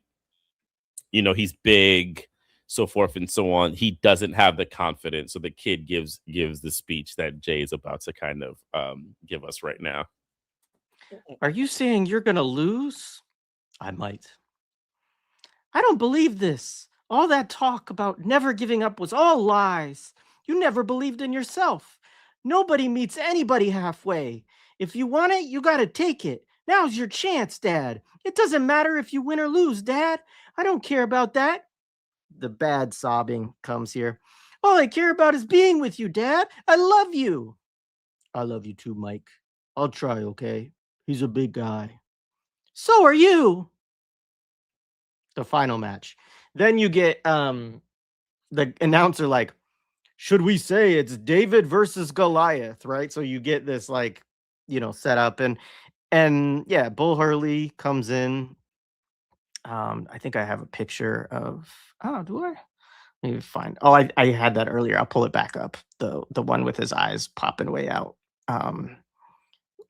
But yeah, so you get the big fight and but you need so to yeah, go ahead. You're gonna say the Stallone line. There's like that great line about the hat. Yes, that's like my favorite thing in the world.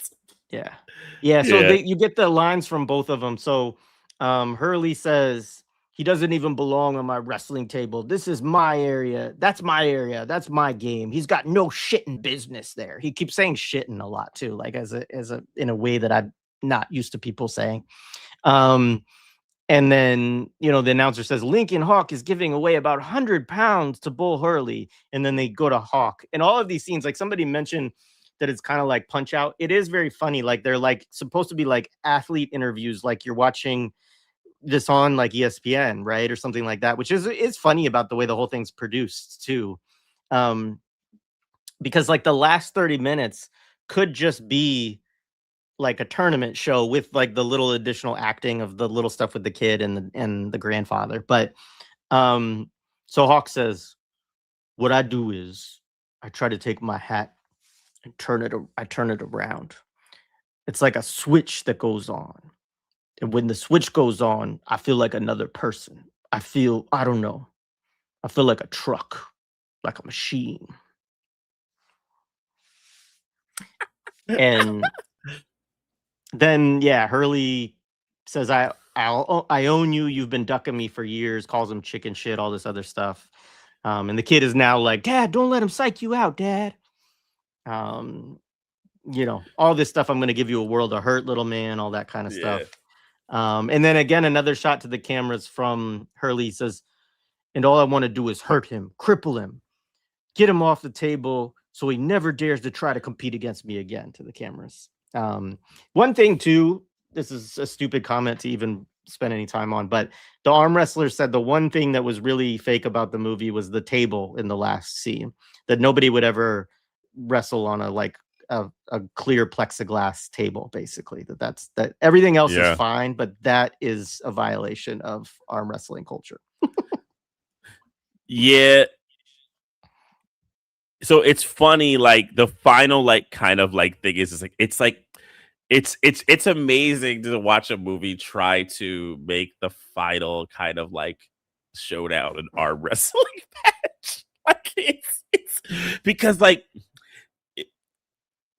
in many ways, like it it has a lot of like grunt and energy, but like it's so locked in a particular thing that you have to like actually like overdo it, right? To kind of in this style of movie to make it, like interesting. So they end up adding all types of shit like slow-mos. You're getting like, Stallone, contemplating with each thing, right? And then you're seeing, Hurley have his face, like kind of get in there, talk to him, right? They have to have the moment where like, so like the really big first thing is like they're in a match, right? Right. And their hands separate, right? Like their hands separate. And, so they go, whoa, no, separate. We got to go back. He slipped. He jumped out.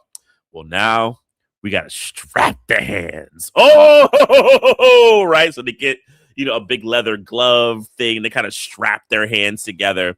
And like, it's just, it's so hilarious, right? And you have what I always find hilarious about these sequences are the crowds, because you got like your typical like dudes, right? But you even have like a woman who looks like a middle class lady, like, yeah, like I'm like, oh, these people love arm wrestling. Well, this is hilarious, like, oh, this is interesting, right? And like, it's just so over fucking done for no fucking reason. And then they even have to, so like, it's like the tug of war that goes back and forth, and they even have to slow-mo the finger grip. like they even like the finger grip is like the, I don't know, the whatchamacallit, the kick that Daniel LaRusso does, the crane kick, or whatever, right? Like it's that kind of level, like this like extended finger grip. And it's just so like even trying to talk about it like is difficult because it's just so fucking ridiculous. We were watching it going, oh my God, this is like just too much. I can't take it. Yeah, it's a lot of like sweating, grunting.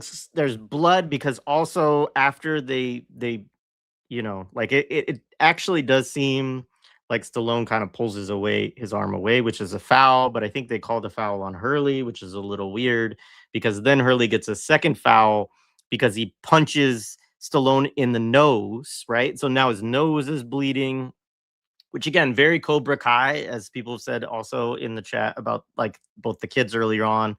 But yeah, these like, that you have to get 2 fouls before you can then, really, you got to rough them up a little bit first and then you fight. And it's also like, I mean, just the idea that, and I don't know the true story or whatever the fuck this is based on. A lot of the so-called true stories that happened within the kind of canon universe were not even close to true stories in general. That Hollywood based on a true story thing is like a big license for tomfoolery, right? But the idea you're gonna beat this 5-time champ and he has to, this is one of the issues with the film, right? It's supposed to be double elimination. Lincoln has lost once. Hurley has not lost at all. And there was another, I think it was also Grizzly who Lincoln beat, who also had not lost. You never see it. Yeah. So there's no real explanation of how that's supposed to work because Stallone loses to Grizzly, right? But gets to continue on, even though, I mean, he should in theory because it's double elimination. But there's never there's a couple of characters that don't actually get that allowance in the film. Yeah, which is, and there's like 2 ways to solve it. They should have had Hurley beat Grizzly, right, done that, and then it's explained that when you're in the final, it's a single takedown. So basically, if you get to the final, you could do it's like so. But yeah, it's funny. Steven has put this in the chat. He's like Chong Li from Bloodsport, right? Which is like always been like the fucked up thing about Chong Li, right? Like the fact that like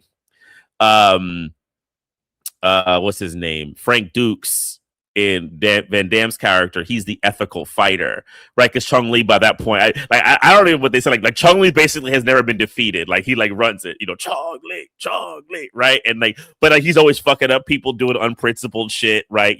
So like that, like not only does Lincoln and also Frank Dukes win, they bring like the honesty back to the tournament.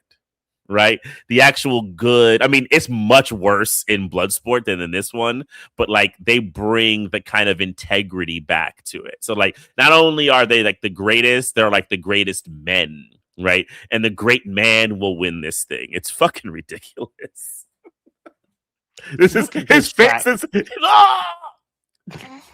All they were missing was like Stallone beating him and breaking his arm. I was waiting for that to be the ending, that like his arm would be limp. Yeah.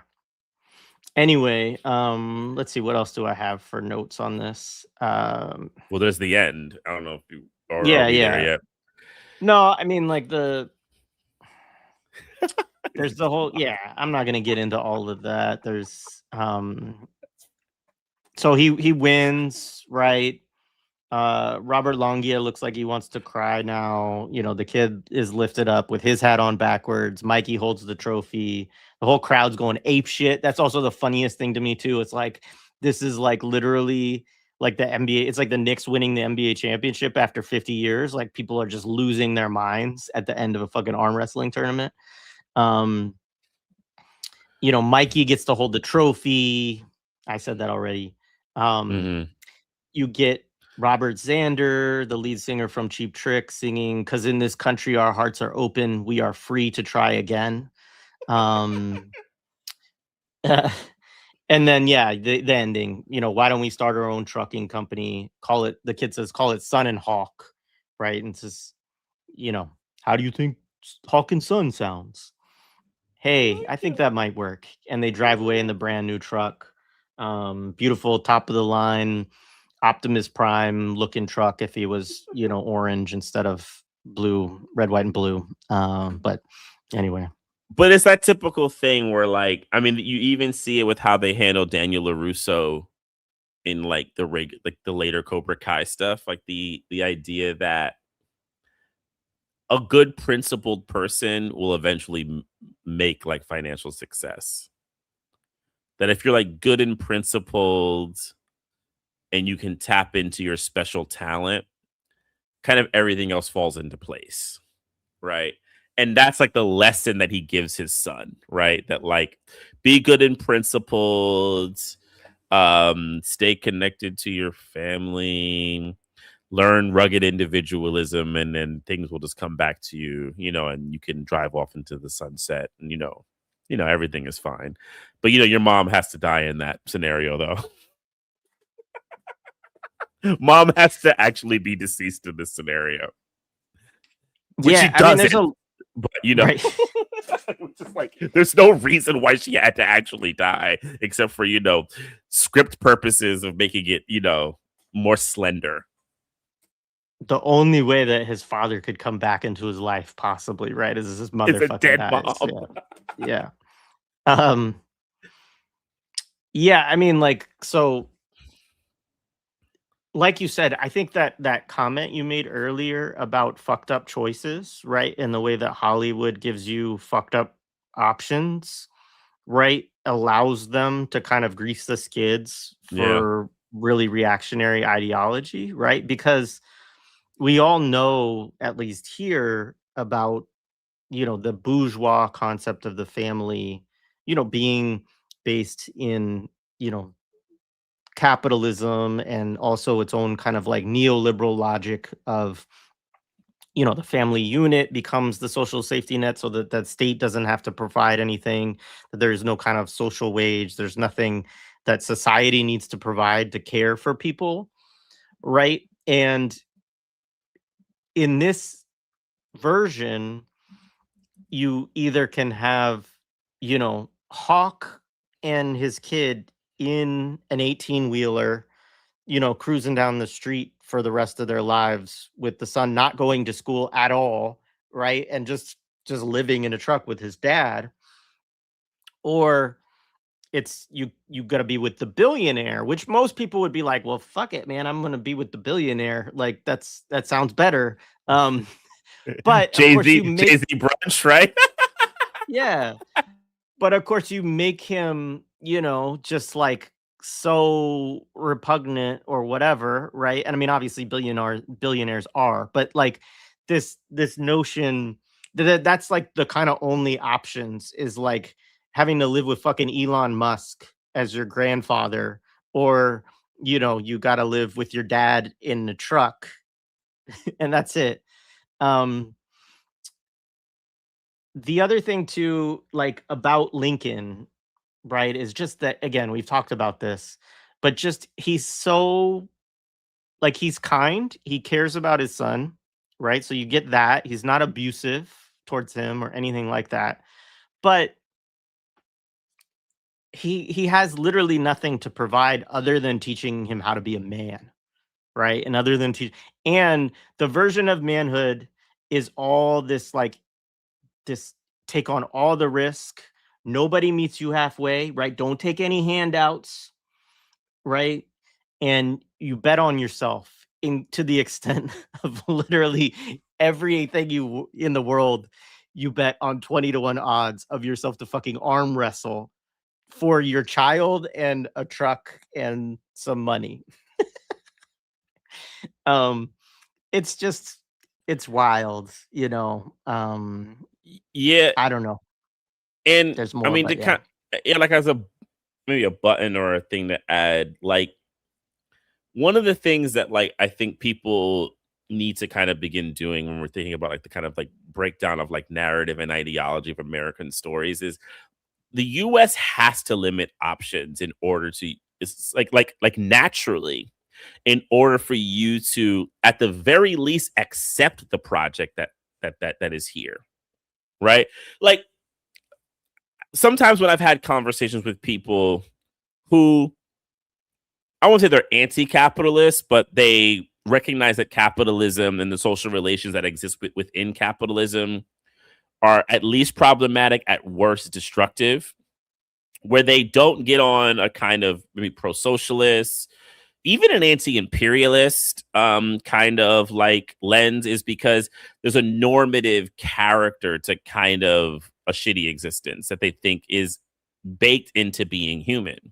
I mean, this can kind of grow into like the critique of like metaphysical thinking, right? Or like idealist thinking that you can only see the world through these kinds of negativities, like cosmic forces, or it's written in the cars. And I'm not just talking about religious. I'm talking about a kind of like way that people kind of have begun to think about the universe, right? And or the only things that can help free you are like individual messiahs. So if we get Neo, if we're lucky to get Neo, maybe Neo will like sacrifice himself, and then the machines will stop, fucking us up, right? Or we need John and Sarah Connor or somebody to kind of like help us out, right? These kinds of ideas. And these movies do help support that because like they're going to be like, look, these are really the only choices. So then what do people then do? They try to find their Lincoln Hawk within them, right? Their special thing, and they try to commodify it and figure it out, right? And that's like the ideology, and it's so pervasive. And this is something that I think that people have to reconcile with. Even like some of us who think that we like when you get into like I've been having this kind of like conversation off like formally and informally with people about optimism, whether there's revolutionary optimism or anything like that, and where people find difficulty with it or they can take it. Because I'm someone that definitely for a long time in my life I struggled with that. I had like, even where I was probably even when I was still reading Marxism and, any kind of revolutionary ideology, I still kind of had that, like, we're cooked though. Like, but we cooked, right? Yes, working for the world unite, but we cooked. Like that was always kind of like my little parentheses. And I get it. And I'm not trying to like do a kind of finger wave or say like I don't have my moments. But I also then have to accept that is the predominant ideology they want you to have, because then the only thing they want you to believe in are these kind of rugged individualisms, these very patriarchal ways of thinking about existence, and these kind of pro-capitalist, pro-empire like dispositions. And look, this is what Golan and Globus, two very racist, openly Zionist people, believe. Do you want to believe what they believe? Yeah. First of all, Robin, great. Don't take any handouts except to arm wrestle them. No notes. Excellent. That a couple more things. I mean, so back to just to make, I know I probably killed this point, but the truck driver, right? So is also the 80s is a period of deregulation for the trucking industry as well. And you do have this status of the owner operator, right? And Lincoln already was that, which is also what's sort of funny about the whole movie is like he already did, like even though he has an old truck, he does own his own truck. But that again comes with you taking on the risk of fuel, maintenance, insurance, right? And you're functioning as a small business owner rather than as an employee with benefits. So it's why it's kind of funny even at the end of like him saying like let's start our own company. It's like you already had your own company. It said Lincoln, it said Hawk Hauling on your last truck, right? Like this is not like now you have some money because you won your prize money and you bet on yourself, which was probably, I don't know if that's legal to bet on yourself and win prize money in a tournament, but hey, you did it. And so all that happens. And yeah, I just think that that's like another thing of the kind of even him winning his family, he has to actually prove this kind of worthiness, right? As a self-made man. Like before that, like one of the arguments is like he has nothing to offer the kid other than love. And really that's not adequate. Like eventually the kid gets there, because he realizes he loves them and wants to be with them. But in order for it to like play out in the end, he does also, there's kind of an acknowledgement that he sort of needs to win the tournament because if he loses, he has $0 to his name and no truck. And then he has his kid, right? So like it really is the only way that it can work. And so, yeah, I just think also this, like for people who are truckers and folks that I knew within that, again, it's like kind of an early phase in the 80s of really promoting, not, I don't want to say too early because this is like functional to capitalism really kind of all the way along, but there is with that neoliberal ideology this big promotion of what we now hear all the time of this fucking like entrepreneur, small business owner kind of discourse, right? Which really all that is, right, is I'm a small business owner, right? And my business is being a YouTuber and getting paid shit for it. Like, you know what I mean? Like it's just, whether you work for Uber or DoorDash, like any of these things, it's all comes out of this kind of cesspool of ideology and what that has done to really harm unions and labor and people being able to just not have to worry that they need to live check to check and they don't know what's going to happen if they have a medical emergency. They're probably going to go into debt and all that shit. So anyway, I think that's enough on the ideological point from me, but yeah. Yeah. You want to show those collectibles? Yes, I do. And then I'll pull up, there's a few things in the chat we can show to shout out as well, but I will pull up the collectibles. Let me see if I can find, oh, here we go. Let me see if I can. Oh man, these are so good. Like, were these real toys that were sold or were they like just random? The guy in the blog said, so what we have here, there's a guy who wrote a blog and he basically had found some over the top collectibles. They were a short kind of run. I would imagine that probably Golan and Globus would probably try to do something. like this, you know, but they probably couldn't get a big toy run of it, right? But yeah, they're like literally collectible over the top toys. I will say I've never seen these in the wild, No. but that's amazing.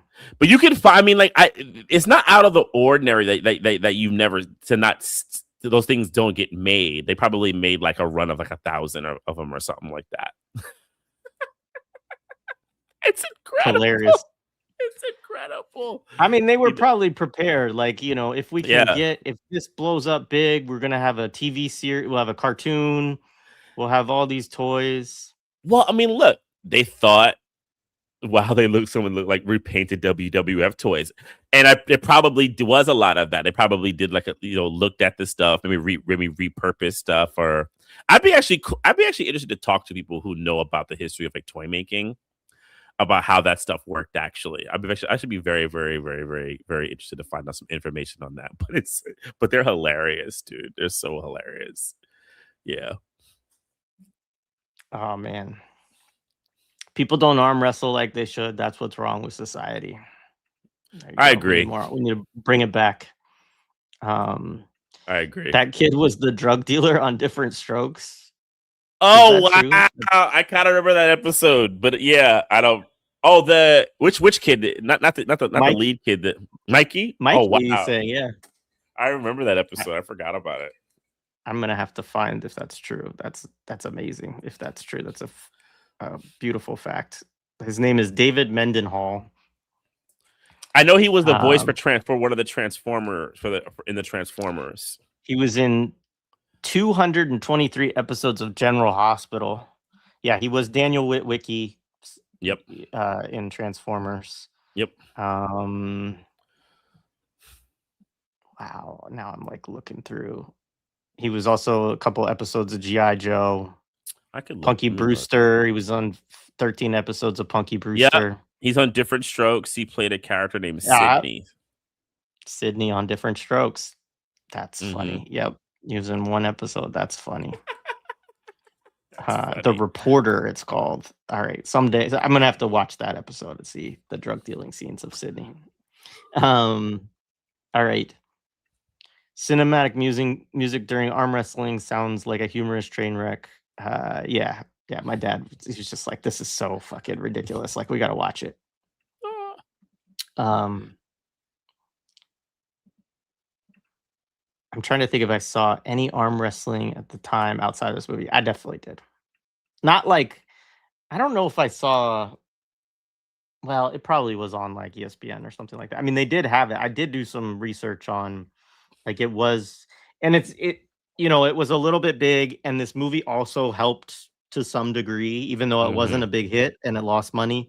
It did help to kind of repopularize it for people, because people did see it. I mean, Stallone, was so big that a lot of people watched the movie just because of him. And also, it doesn't surprise me because, like, there's a tradition within America, and not just America, you can find it largely where, like, people who are working class, these kinds of like prize spectacle things, right? If they could creating these kinds of circuits for like circuits for entertainment is part of like our history with like circuses. I mean, think about the dance marathons that were popular during the Depression, right? Yeah, it's like it's a thing to have these kinds of things happen. So it doesn't surprise me there will be at least a circuit around. Maybe it wouldn't be on TV, but it to be exist, Oh yeah. Yeah, I mean, it was a flop. Like, that's it huge. The movie was, yeah, it didn't even break even. Yeah, it was like about half of what they spent on, at least of what, and they may have spent even more than that actually, but like, yeah, it was like 25 million. Stallone's 12 million doesn't count to the 25 million they spent. Okay. So that's crazy. So they made like maybe a third or whatever of what they spent on it. And I mean, I don't know over time, because it is one of those movies that, like, did, but it's not anymore. You can find it for free a lot of places because like nobody cares about it anymore. Yeah. And that never helps a film because you have to still pay the people you owe back, and then they still get the royalties before you do. So it's like it's not good. Arm wrestling being breakdancing for whites. That's so funny. Yeah, rap in the movie was canon. Yes, terrible. Rapping. Some of Oh these movies, man. yeah, some of these movies are so bad that like this is one of the things. I mean, you know, it was borderline even with doing this for Imperial 80s. It's like, how much do we want to do? Like the popular big successful movies of the 80s are bad enough. How Yeah. much do we want to delve into the stuff that's like really terrible? I mean, Enter the Ninja is But rough. Enter the Ninja is rough. But like there's I don't know. It's rough. but that movie's actually successful. I mean, those movies huge movie. This is the thing about their formula and how it got fucked up in this period. So their early formula was to make a ton of stuff and make it really cheap, make it really fast, and just get it out, right? And get it, you know, mostly in a video, but like some of it to the theaters, like, you know, smaller theaters, all this kind of stuff, and just like make a little bit of money on lots and lots of products. Like that was their kind of For instance, Enter the Ninja was a $1.5 million budget, made $15 million. Yeah. And so that's its calendar year make. So think about the amount of VHS. It was heavily on cable. I mean, they made tons and still do make tons and tons of money off of those movies. Yeah.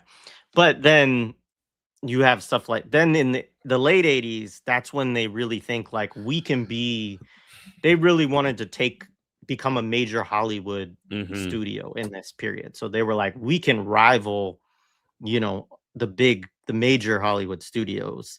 And that's when they really get over their skis because they're just like, yeah, you know, we'll give Stallone 25 million, and they do Cobra, which I think is a terrible movie, but like it does well for them. But then they do this movie, which is really bad. And it's the same year, as I said before, they do Masters of the Universe, which of course is the original He-Man movie. There's now a remake of it out, which is actually is not good, but is funny in in a lot of ways because it makes fun of a lot of the He-Man stuff from the 80s. But that was really bad movie because also they put Dolph Lundgren into the role as He-Man. Talk about somebody who cannot act at all. And then Superman 4, The Quest for Peace. Superman 4, which like should have been, you know, a slam dunk, but they managed to like, you know, make a Superman movie that nobody liked. Radioactive Man. I actually do want to do Superman 3. Which one's the one with Richard Pryor? That's 3. Woo! That's a weird ass movie. I want to do that one at some point. It's such a ass. All right. The military academy trope was to shape up badly behaved kids. Strangely, there is a rich and poor version. I'm sure that's right. But yes, that was the trope. There's always like, we're going to send you off to a military academy, right? The kid does act like an IOF soldier. Yes. I do think there is something to that too, of like these Zionists coming in and being like, you American kids are too soft. You need somebody to like, you know, you got to have the military academy, but then you also need the strong dad who teaches you how to be tough and fight. Well, like that's, I mean, I don't want to go down on this rabbit hole. So that's something that I think you see. There's like I don't think he's a good filmmaker. There's a controversy currently with an Israeli filmmaker. I forget his name. And he has a film that's supposed to be criticizing Israel. I haven't seen the film. I've seen his previous one. I did not like it.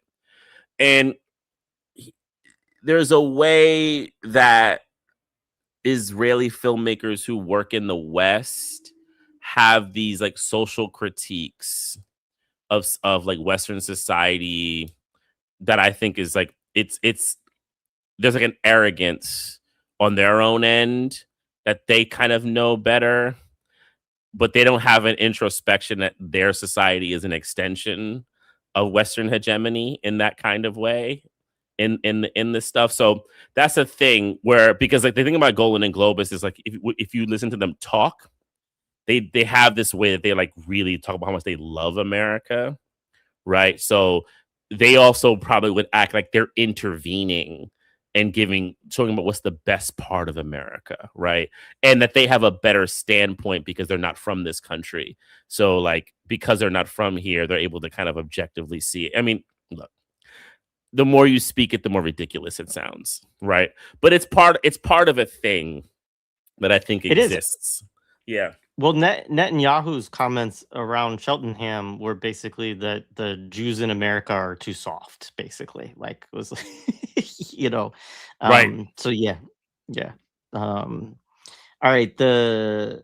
Let's see. So arm wrestling, thumb wrestling, paper football were def big for settling things when I was in school. This movie would always come up in the wrist technique. Yeah. Thumb wrestling. Man. What? Shout out to Yeah. thumb wrestling. Thumb I wrestling. declare war. Shout out to I declare war. Shout out to paper football. Man, what a time to be alive. Yeah, this is great. In Ohio, you still aren't required to wear a helmet on your motorcycle right now. Yeah. Wear a helmet, please. Yes, please do. Yeah, and this is the comment I mentioned earlier in passing, but the introductions made me think about Punch Out. Yeah, the way they kind of like introduce characters and they have this little one-liner that they say. Weird to leave your family because of your in-laws instead of the whole family avoiding the in-laws like we all do in real life. Yeah. Exactly. That would have been an accurate film. That's the accurate film. And then mommy doesn't have to die in that scenario. All right. Oh, gosh. So this has been fun. The more serious endeavor will be this Friday. We will be back for a special Friday edition with Dwayne Monroe to talk about Blade Runner. Another movie actually that was a bust in the 80s. Yeah. Yeah, which is always fascinating to me because it's like huge in hindsight. Like that's an actual cult film. Yeah, big time. Yeah. But it's like such a huge cult film now that it's like beyond that too, right? Because it's just like the cult became so large that it's just like now like all sci-fi fans, you know, kind of have to see it. But yeah, it's I think it's tremendously overrated. Although I do enjoy that movie. Like the look of Blade Runner, I think is really I mean, kind of cool.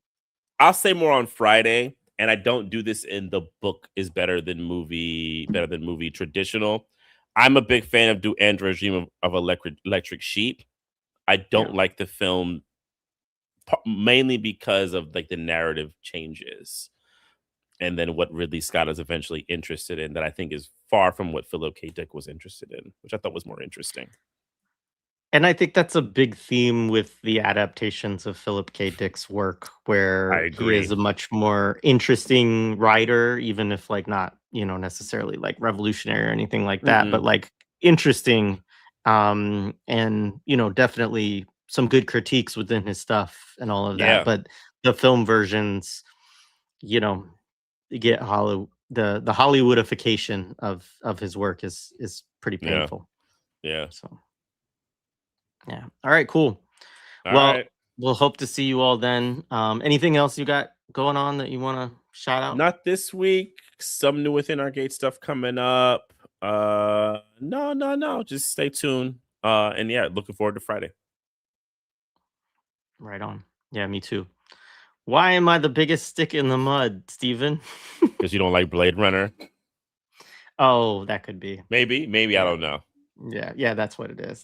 Oh, I'm sorry. Hey, I mean, don't listen to me. I watch Over the Top, so like, you know, me to say something. I will say we probably will get film Twitter hard and film YouTube hardcore. People getting at us with that one. Blade Runner is a sacred cow.